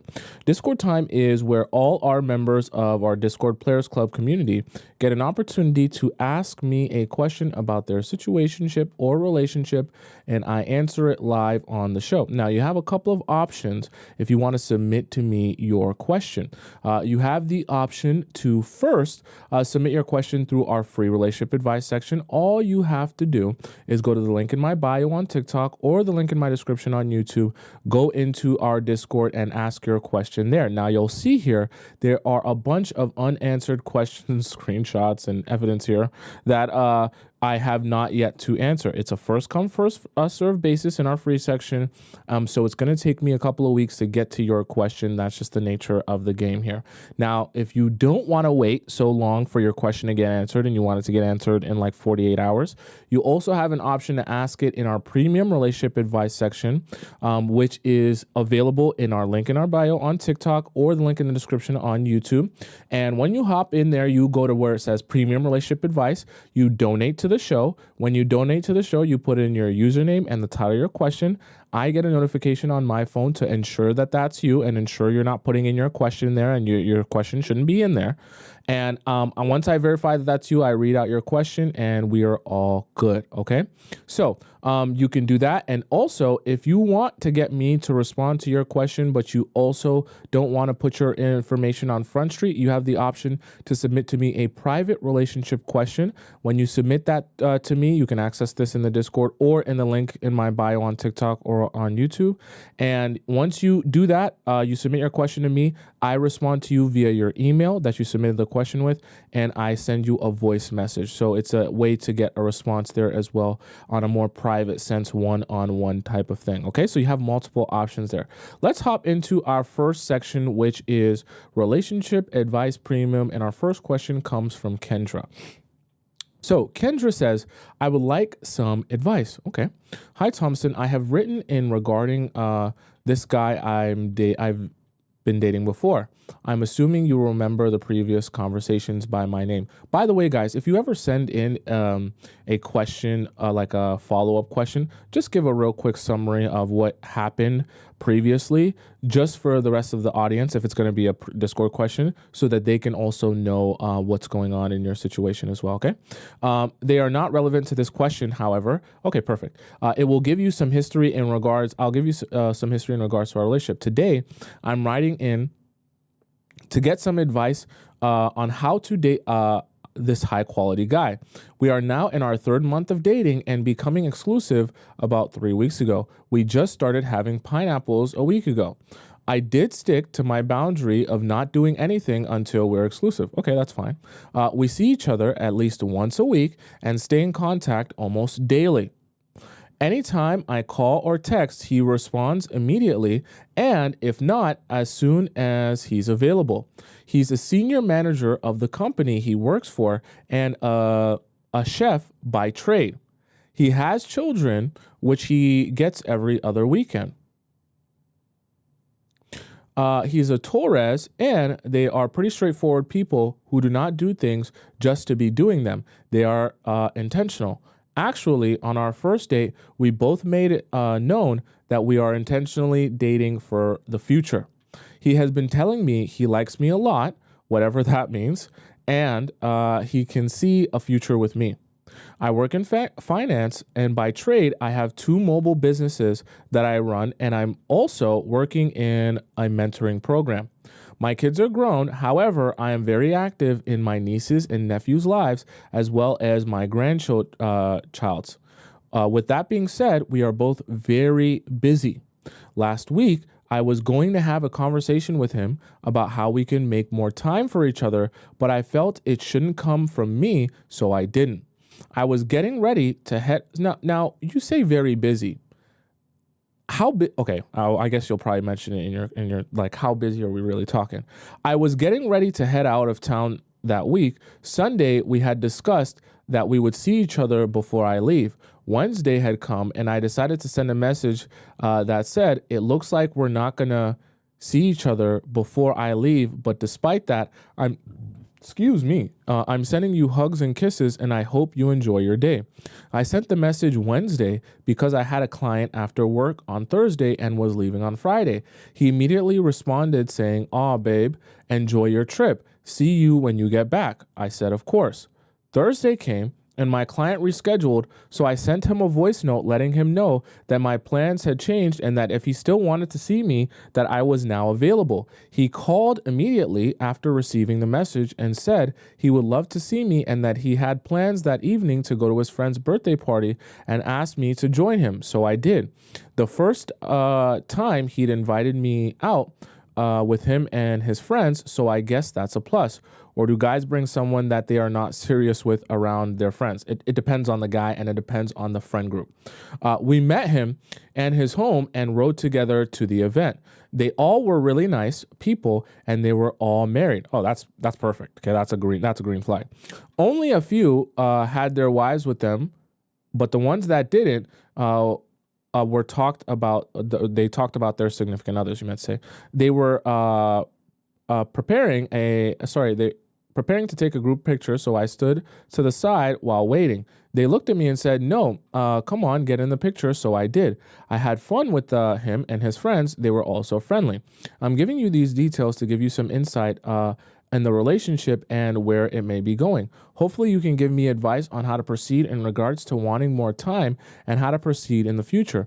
Am I still supposed to sit back and do nothing? Thanks in advance for your advice. Okay, I understand, Kendra, the conundrum that you're in when you want to spend more time with the guy, but you feel like he's not pushing to spend more time with you. This is actually a function of sometimes when you get what you want, you also get what you ask for.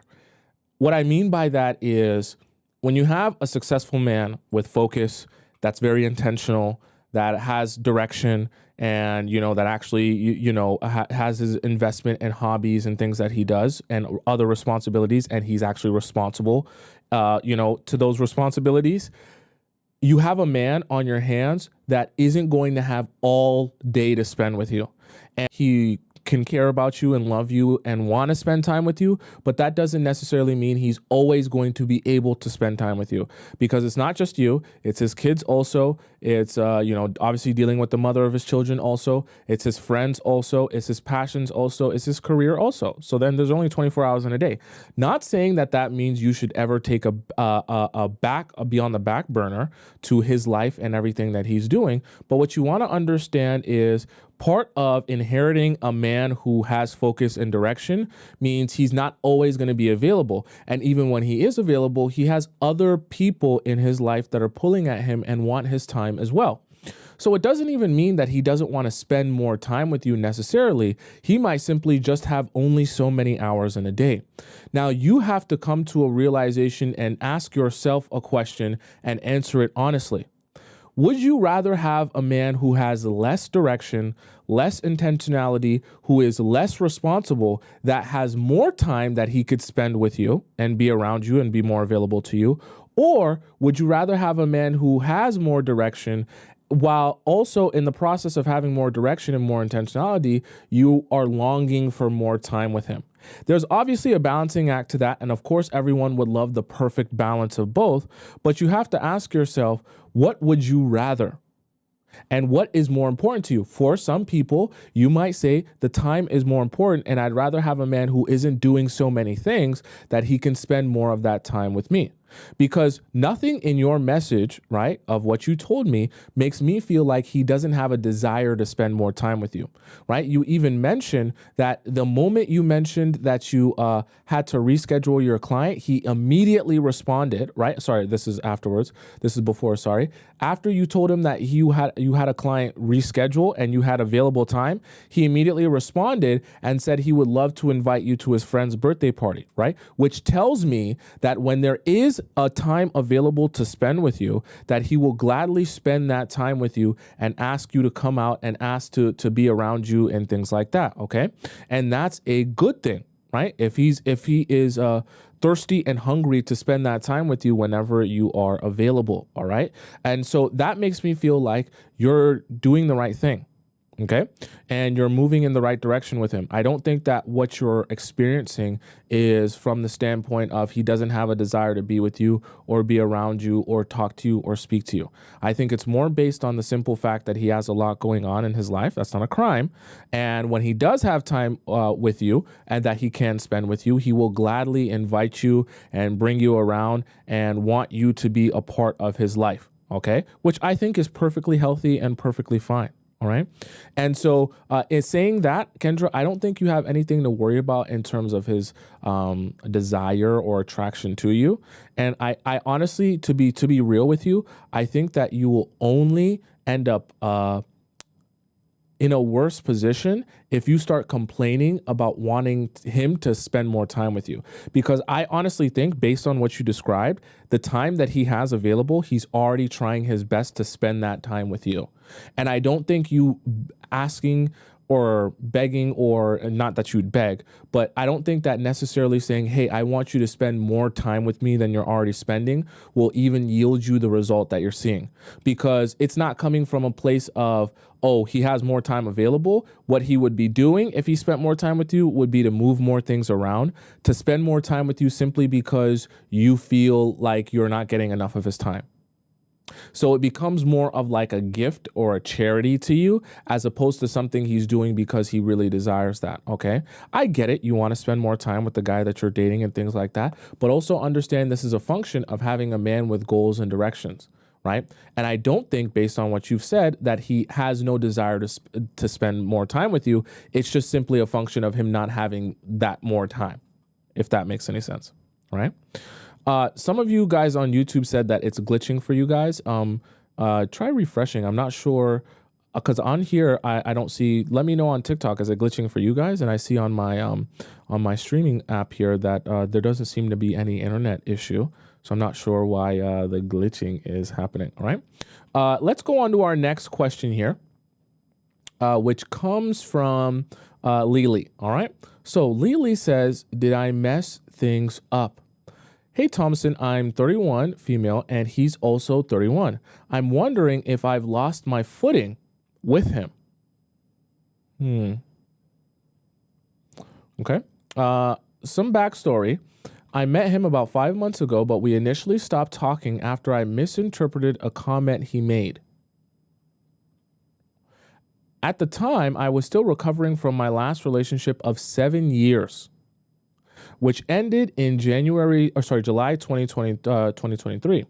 Oh my gosh, thank you so much for the TikTok gun, Miss Gotti. All right, thank you so much for all of those coins. Thank you for the donation. And I think I was looking for any reason to see him in a negative light. Why would you? Okay. We reconnected in mid-September, and he's been consistent in his communication since then. We go on weekly dates, movies, dinners, the arcade, etc. We also go to the same gym, and sometimes he gets me takeout afterwards if I'm hungry, but only if he offers. I don't ask. I've been trying to follow your advice closely, but I've slipped a few times. For example, our dates last much longer than he suggested, than the suggested 2 hours, sometimes up to 5 hours or even 8 hours. This is horrible. This is horrible. Don't do that. Do not do that. Even if you say, oh, I want to spend 8 hours, spend those 8 hours across the span of the week. Do not ever, especially on a guy you just start dating, do not ever do these 8-hour, 9-hour, 10-hour, day-long dates, because all you're doing is setting yourself up for a situation where for the next 4 or 5 days, week, 2 weeks, he says, I'm good. We spent 8 hours together. I'm good. I don't need to see her again tomorrow. When you spend 2 hours, it's so much better, because then he wants to see you tomorrow. I keep our texting very brief to the point where he started complaining. Good. Perfect. You're perfect. Let him keep complaining. That he only hears from me when he initiates. Perfect. Let him keep complaining. It's not like the guys will stop initiating because they're already invested. I've been playing it off, telling him I'm busy or not really on my phone, and that I appreciate his consistency. I also reminded him to not start anything that he can't maintain. Why would you actually say this? There's no point or purpose to this. Just let him show you that. Last week, he went a day without texting me, and I mirrored his silence. When we saw each other at the gym, he said that was a test, and I failed. He seemed disappointed that I'd go a day without talking to him. Who cares? Who cares? You have to understand this is the reason I say that relationships are war. What you need to understand is, especially when you start in the beginning of a relationship with a guy, you guys are both feeling each other out. You're feeling out the vibes. Are you following me? You're feeling out who has the power and who doesn't, who's going to fold and who doesn't, what this person's weaknesses are and what your weaknesses are. You're feeling each other out. I don't mean in a dirty way. And the reason I say that is because you're not failing any test. When you don't message him, you're showing him that, hey, if you're not going to put your best foot forward, you're not going to get anything out of me. Guys might say that's disappointing. It's really disappointing to their ego. It's not disappointing to their ability to be attracted to you. And it's actually exactly what we talked about today. One of the misconceptions and the ways guys will lead you astray. Okay. He often jokes that I'm intimidating a runaway bride, right? Sorry, a runway bride. Isn't that funny? Ironic. See, when guys say you're intimidating or you're like a runway bride, and you actually don't message them or reach out to them, you're actually, you know that you're actually aligning yourself when you don't message him or reach out to him. You're aligning yourself with exactly who he believes you to be, which is someone that's essentially like out of his league, like really, really top notch. So actually, ironically, when you don't message him or reach out to him, when he reaches out to you, you're showing him exactly what he expects of you psychologically. So keep on that. Also, thank you to Miss Gotti, who donated another 500 coins in the TikTok chat. You on fire today, all right? Thank you. Or that I might just leave him if things get hard. He's not entirely wrong. I do struggle with vulnerability and tend to withdraw when things get serious. You don't have to tell him all that. I'm affectionate and engaged when we're together.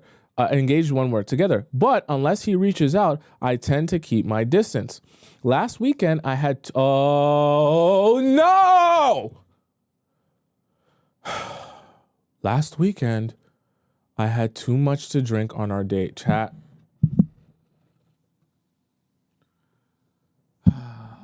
Who thinks this is going to be tragic? One in the chat if you think this is going to end up tragic. We haven't finished this message yet. Oh my God. Whenever I hear drinking, too much to drink on the, oh boy, tragedy's about to strike. And things took a turn. Oh my God. Oh my God. It's painful. While I was using his phone to play, oh God. Oh God. I'm actually getting sick. I'm getting sick. While I was using his phone to play music, I saw a text from another girl and I got upset. I said some hurtful things, including that I was done and even mentioned having a date with someone else the following night.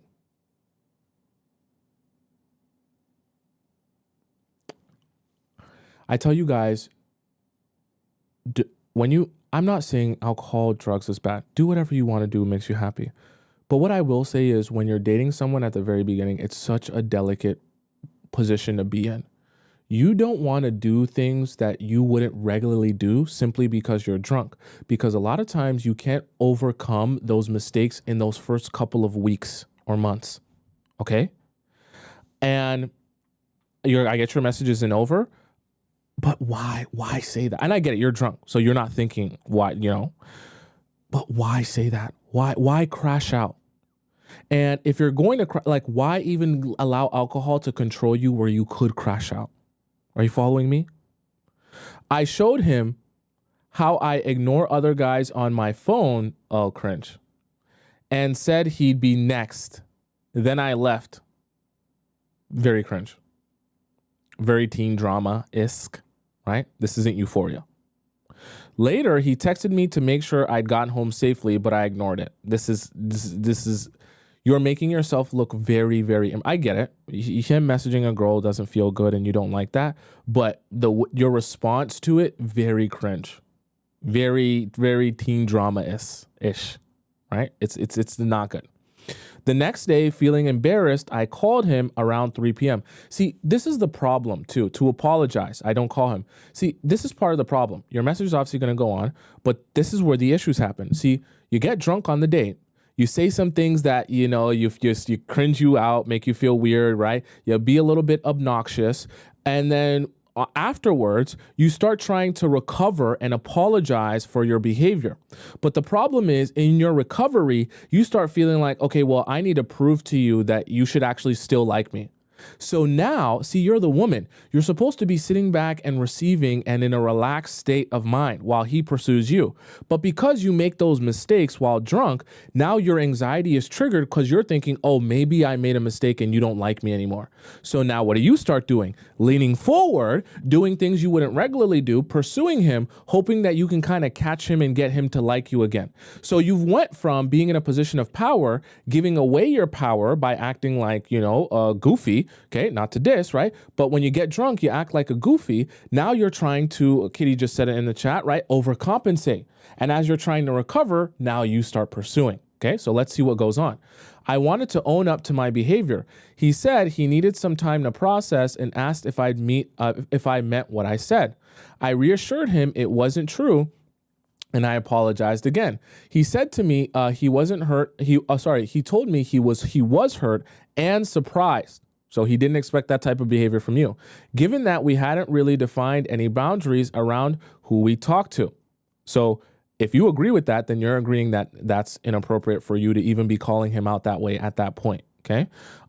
Which that's a whole nother story for another day. He said that as a single man, he couldn't control who texted him, but assured me I'm the only one he actively communicates with and takes out. And he's not having pineapples. He wasn't even sure of my interest level, given how little I text or call. We kiss and hugged on our dates, so I'm not sure why he wouldn't think there's any interest at all. Well, okay, Lily, I have to call you out on some hypocrisy here. You're saying, how would you not think there's any interest at all? But literally up here, you mentioned to him that you have a date with someone else the following night. So it's not as if you guys are on two completely different pages here. The way he's going about his relationships or his relationship with you is the quite exact same way you're going about your relationships with him. In fact, if he's not going on real in-person dates, we could actually make an argument that his situation isn't as serious as yours. And I'm just saying that to say what you're upset about, you're literally doing. So I have to call that out, right? We ended the call on an okay note, right? It's one thing to say, hey, sorry, we're on the same page. I just freaked out for no reason. I shouldn't have done that. It's another thing to say, we're not on the same pages. Why are you texting someone? Meanwhile, you're going on a date with someone, right? Doesn't make sense. And he said he'd see me at the gym later. When we met, he was friendly, stayed around me, and walked me to my car. I asked if he still needed time to process everything, and he said he was good, and he saw it as a misunderstanding. He mentioned that if we were to get serious, that there would be no text from anyone else. See, it seems small, but you've changed the dynamic where he's now explaining away, these aren't any girls that I care about. There's not an issue. And you're like leaning forward now, right? And you want to be in a position of your queen bee. Queen bee doesn't talk or conversate about peasants. You want your man, when he's spending time with you, to be obsessed with you and to be thinking about you. You don't want that time to be about who are you talking to? Who are you dating? Especially when you're still in the early stages of courting. You don't want the time where he's supposed to be spent dreaming about you, fantasizing about you. Oh my God, you're so amazing. You're like a goddess. Where you're sitting there talking about other girls that he's talking to. The queen does not discuss the peasants. Okay. I asked what he meant by serious, and he said, like, we have a thing. I'm assuming he means exclusivity. He also admitted he found my jealousy cute. See, it's exactly what we talked about today. He doesn't find it cute because he's attracted to it more. He finds it cute because it builds his ego up. He's not more attracted to you when you do this. He recognizes, though, how much you like him. And remember, before this, you hadn't been texting him or calling him. So he felt like he was the one that liked you more. That's anxiety inducing for men. When they start to feel like you like them more, now they're at peace. But when they're in a relaxed state, what do? They pull back on doing too much pursuing. You see how that works? And he said he wanted more communication and to see me more than just on our weekend dates. With our busy schedules on the weekdays, he also hinted, although indirectly, that he wants me to come over. But I haven't he wants to come over, to your place, but I haven't invited him yet, and I'm not comfortable yet. We meet at neutral spots for our dates. Since the incident on Saturday, he's been consistent and is already talking about our next date. So here's my question. Do you think this has affected his views of me? Is he just waiting until we're intimate to pull back? Also, a bit of background. I'm one of the newer gym girls many guys notice and approach. He's been attending the gym for some years now, but he seems more low-key, which sometimes makes me question whether he's genuinely interested or just seeing me as an ego boost or a trophy. He called you a runway model, didn't he? He makes comments about how popular I am and many guys want me, and I'm wondering if he's just trying to extract something from me and not a genuine relationship. I feel like me showing my butt on the date only proves to him how much I like him. You're precisely right. And all my insecurities, despite me being attractive. You're absolutely right. I struggled with my self-esteem due to past relationships and also haven't been the best judge of character. He's asking, oh, we have screenshots chat here. Buckle up. He asked me to give him more via text. He wants random texts showing him things or telling him things, small details about my day. I hope you watch today's show because this directly applies to you. Don't do this. He's pretty much been flowing with how I text. Do I go overboard on your advice? Can I give him more? I'm super dry and utilize it as a scheduling tool or a daily check-in. We talk on the phone lightly or every other night where I'm funny and personable and also in person. Attached below are some examples of how I text. Okay, so he's saying, hey, stranger, hello, hello, ordered it, hey, good afternoon, hey, good evening, called you, right? This is good. This is good. Keep it short. Keep it simple. You don't need to having long conversations. Good night. Yep. He called. So I'm assuming in between these texts, he's calling you, right? Which is why there's no conversation going here. Okay. Did you make it to the gym? I'm going now. I'm going to make it. Okay. Right. My bad. This is perfect. I like this. Some of you might think, oh, Thompson, this is so dry. She's being such a mean girl. Does she even like this guy? Precisely. Exactly. When you give guys this little, the only way for them to get more from you is to ask you out on a date. You see how that works? Okay. This is great. Keep doing this, Lily. I promise you, don't get worried about being mean. Don't get worried about what he says. I promise you. The only options he has, because he's also shown his ass that he's invested in you. And he actually wants this to work out. At least a little bit, right? He kind of likes you. So I say that to say, keep doing nothing. You don't have to do anything more. Let him keep liking you. He's going to keep reaching out because he understands as well. If he doesn't reach out, then there's no conversation. So he understands if he likes you and wants you, he's going to have to do some stuff to get you. And if he is unwilling to do those things, then he won't have anything from you. So it's a very simple equation that way. Are you following me? Keep doing that. Don't listen to him. Watch today's main show and don't listen to anything he's saying about reach out more, text me more, spam me with calls, spam me with messages. Don't do that at all. Just text him back when he texts you and respond. Use it as a daily check-in and a scheduling tool like you already mentioned and like we already been discussing. Keep on that path. He will continue to have to ask you out on dates in order to see you and spend time with you. And when he's doing that, you take that opportunity to ask him questions, get him talking about himself to kind of suss out what are you really about? What are you here for? Another easy way to spot whether guys are serious or not is to take notice of their level of consistency. If they're not able to sustain the level of intensity that they show you from the very beginning throughout the relationship, then that means that, he's not serious.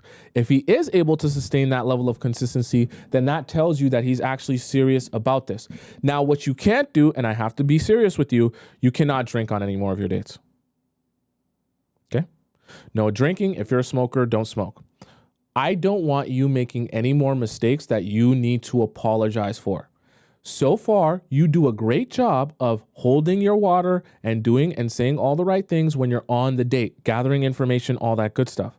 You don't want to have to, take all these steps forward to take a massive step back that you have to be recovering from. Okay. Luckily, it seems like this hasn't affected your relationship too much, but it is an ego boost, right? And it is a misstep. You don't want to find yourself in another situation where you missed up, especially if when you get drunk, you get belligerent or you get angry very easily or triggered very easily. Because every time you do that, yeah, he might say, I like that because watching you act crazy is an ego boost, but he's actually simultaneously going to be less attracted to you every time you do that. Because you're going to be showing off your insecurity and you're going to be showing off the fact that, oh my God, I am so invested in you and the fact that you're messing another girl bothers me so much. And he's going to say, oh, perfect. Now I know that you really like me and you're really invested. So I know if I pull back from you, you're going to be anxious. Okay. It's like a subconscious verification to men that, hey, maybe if I stop pursuing, she'll start pursuing because she actually really likes me. Don't do that. And there's no reason to, especially when you're doing so well in all the other areas, to get drunk and then make mistakes that you have to spend the rest of your sober life and time recovering from the 1 hour or 2 hours where you were drunk with him. It doesn't make logical sense. And at a certain point, it just becomes self-sabotage. Okay. So keep on that track. No more drinking for you on these dates. And you continue doing what you've been doing. And don't listen to him when he talks about spamming you or messaging him more. He'll still reach out to you. He'll still ask you out on dates like he's been doing regardless of whether you reach out more or don't. Okay. Let's go to our next one here. Let me see here. We have one more to do. Oh, so this one comes from Lida. It's titled Love Triangle. So Lida says, hi, Tommy. It's again your little German girl. I didn't know considering and using your advices will lead me to having multiple men around me and now not knowing which one I should give a chance again. Okay, that's actually quite a good problem to have, all right? So please help me. I'm keeping it short for you. 1 year ago, a guy, let's call him R, from my medical school texted me on Instagram after seeing me often at university. We went on a coffee date on the first date. On the second date, we cooked at my home together and kissed for the first time. I didn't want to have more, so I sent him home that night. He was fine with that. After texting a bit around, he pulled away and told me that he isn't ready for something serious again after his ex relationship. Great. Glad that he was able to tell you that before you ever slept with him. That's perfect for you, honestly. He didn't want to commit to a woman again. I accepted that and we went our separate ways. A few months later, I texted with another guy, we'll call him Jay, which was his friend. He studied the first 4 years at the city where I study now, but then moved back to his hometown, which is next to my hometown. So R is one of Jay's friends he previously met at uni before moving away, okay? We didn't text in a dating way, but updated each other every few months how uni's going. We never texted about R. This year at a uni summer party were both R and J. And a third guy, their friend, came up to me and asked me, being very drunk, who is it that it's going to be now, R or J? I answered, both are kind. We in high school here. And left.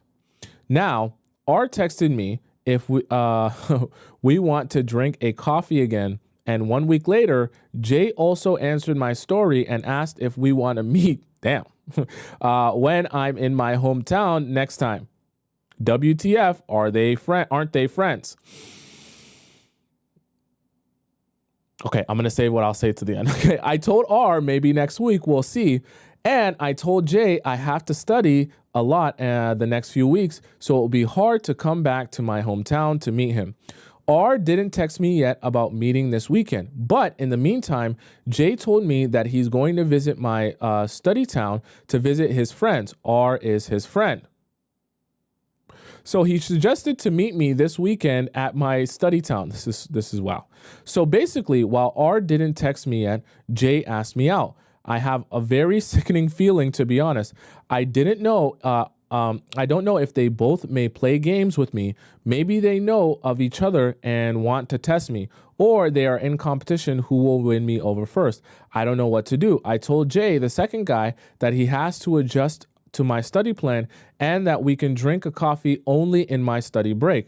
He was okay with that, but doesn't want to visit the library because he knows too many people there. What should I do? Okay, I'm glad that you asked me this because it's quite a conundrum. I'm going to give you step by step exactly what you need to do. In a situation like this where these guys are friends but essentially competing for you, you have to be aware you can't give either of them anything. Not a kiss. The most you can do is hug them. I'm honestly being serious. The reason I say that is because you don't want either of them going back to the other one saying, oh, I got this from her. And then the other guy is like competing with this guy to try to pressure you to get that same thing from you as well. You have to basically play this out where you're only going to let the best man win by seeing who is going to be the most consistent for the longest amount of time, right? Who is able to sustain their level of interest and desire and pursuit over the course of many, many months. And you're going to essentially let the best man win that is going to have the most staying power. In that process, though, you won't be giving them anything. You won't be compromising anything. You won't be compromising or sacrificing any of your time, your energy, your focus on anything that's important to you to be with either of those guys. You're only going to see them on your terms when you have time and when you're actually free or available. Aside from that, you don't see them compromise anything for them or give them anything. Then you use the consistency and you wait it out to see who is actually going to be here for the long run and who is just using this as a short-term ego boost competition until they can get their own sense of validation. Okay. And you use that as a way to weed out who the weaker man is. And then once you are down to only one man, can you start, building more with him and, kind of investing yourself a little bit more in that guy and maybe kissing him, right, on the dates. But until you kind of dwindle it down and weed out one of those guys based on consistency, do not give either of them absolutely anything. Nothing.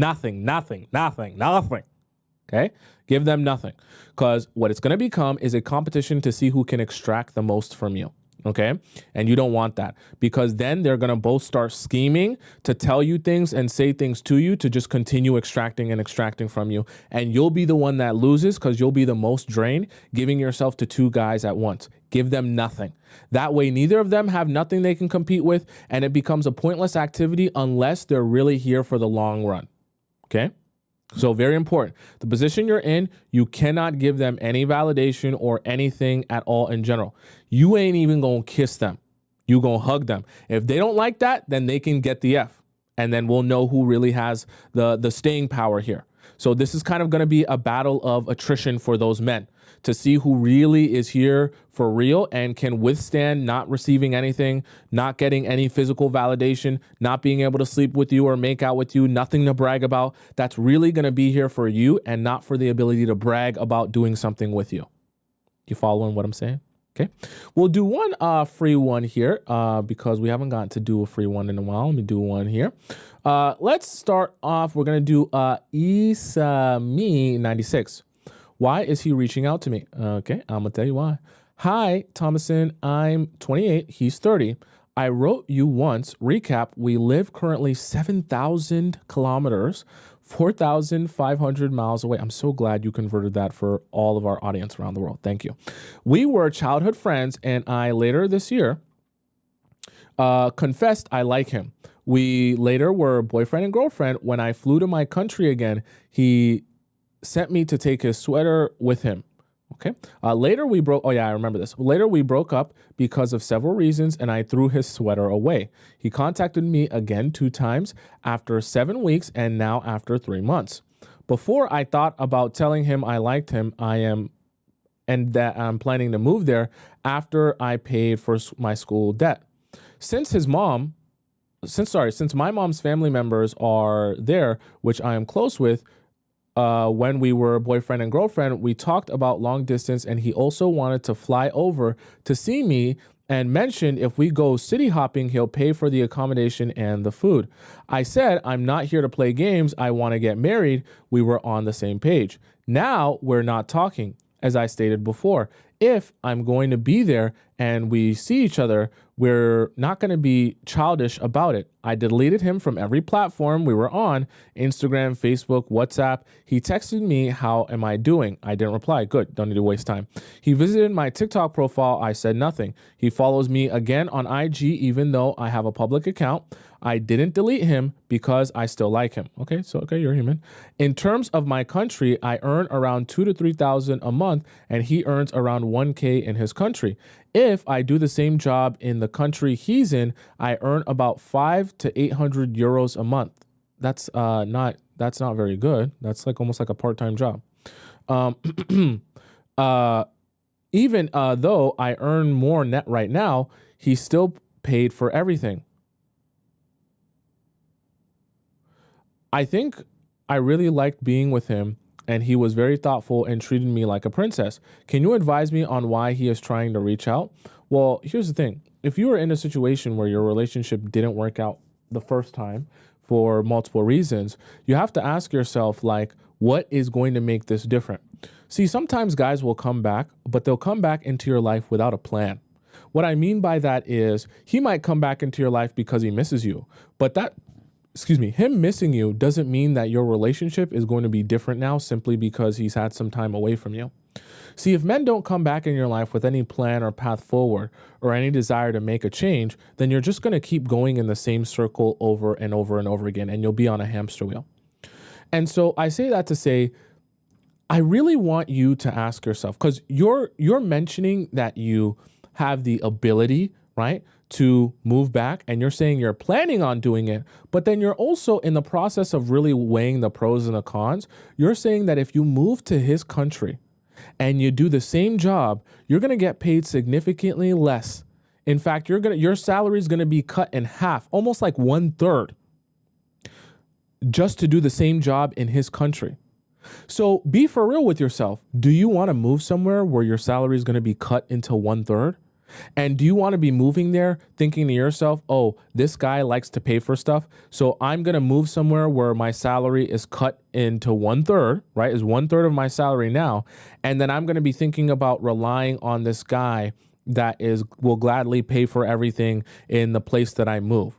You're almost shooting yourself in the foot, because you're putting yourself in a position where if you move there and you have so much less money and so much less opportunity, you're going to be and he's closer to you, you're going to be so much more inclined to fall back into the cycle of reaching out to him and talking to him, because you're going to be like, I need resources, I need someone that can provide, I don't have a lot of money, and I'm closer to him. Right? So you're kind of setting yourself up by doing this. You're setting yourself up to kind of be forced to entertain him again. It's funny. Like, you're recognizing now that in the position you're in, there's no reason to reply to him because there's no benefit to it. But you're actively working on putting your life in a position where you feel like the only option is to reach out to him or talk to him, because you'll have less money, less resources, less ability to move around and do things. So you're going to need someone to provide. And because he offered and because he's close by, you're going to find every reason to talk to him again when you're in that position. But why do that? Because now, if things don't work out after you, imagine you move somewhere, your salary gets cut into 1/3. And when you get there and you're exploring this relationship with him, the same problems and issues arise and you guys break up again. Now, what is your life? And what does it become? And what is your happiness? And how are you going to get that or maintain that or sustain that? It's a very bad position to be in, where, your life is kind of unsustainable without having that guy in it, because then you're more inclined to invite him back into your life. I think unless you're moving there back to the country because you want to be closer to family, or because you have a better job, right? Or better job opportunity, I think there's no reason for you to be even entertaining in your mind the idea of moving back there. And even if you're going to say, yeah, I'm moving back there for, to be closer to my family, find out how you can keep your lifestyle at the very least the same, even if it means getting a different job, or increase it. That way you don't go back to your country where your family is and start saying to yourself, well, I need a man who has money now, and he has money. I want you to go back to your country and say, whether or not I spend this time with him or I'm with him, I'm still good. If I decide to entertain him and date him, maybe he's, trying to put his best foot forward. We'll try it. But if he ever, doesn't show me what I'm expecting to see in a relationship out of a boyfriend, I will gladly walk away because I don't need him in my life. You always want to have options. Never put yourself in a position where you don't have options. Now, the reason that he's trying to reach out could simply just be because he misses you. But like I said, not every time a guy misses you does he have a plan to actually make a change or a path forward. And sometimes if guys aren't, intelligent or emotionally intelligent or aware enough to say, hey, I made a mistake and I need to make these adjustments, then they're just wasting your time. Okay? They're honestly just wasting your time. And I think based on what I know so far of your relationship, I don't think that there really is any concerted effort to like make a change here. Especially when you're long distance, it's very hard to make drastic adjustments. All right. So I honestly wouldn't be entertaining it too much for any reason whatsoever. All right. That's the show for today, chat. If any of you want to send in your questions, feel free to send that in to me through our link in our bio on TikTok or the link in the description on YouTube. You can send in to me a premium question or a private question, and I will respond as soon as possible. Okay, I'm going to get to a couple of my private questions literally tonight, right now, in a couple of minutes. All right. So for those of you who are on TikTok and you want to follow me on Instagram, my Instagram is right above my head on the top left corner of the screen. It's just Tomisin_Tub, and it's right in the description for those of you watching on YouTube. If you're on TikTok and you want to rewatch the show in its entirety because you missed parts of the show, you missed some of the points that we discussed today, it's all available on my YouTube page because I'm live there at the same time. Go on my YouTube page, type in my name, Tomisin Atobatele, on the top right of the screen. And once you type in my name on YouTube, just go into the live section and you get to rewatch this live stream along with all the other live streams I've done since the beginning of time. Okay. And the plus to that, you get the YouTube and the TikTok chat embedded in the video so you don't miss a second of conversation. All right. I'm going to be here every weekday at 4 p.m. Eastern Standard Time. So I'm here tomorrow at exactly the same time. So I will see you guys tomorrow at 4 p.m. EST. Figure out what time that is in your time zone. Until we meet again, sayonara, arrivederci, adios, goodbye, ciao, salam, arrivederci, ciao, salam, bon voyage, and I'll see you again tomorrow. Okay. Oh, bien is goodbye, right? Au revoir. I should have added that, right? I'll add that to the list. Okay. All right. Now I'll get all the worlds. All right. I'll see you guys tomorrow, 4 p.m. sharp. Okay. Won't be long.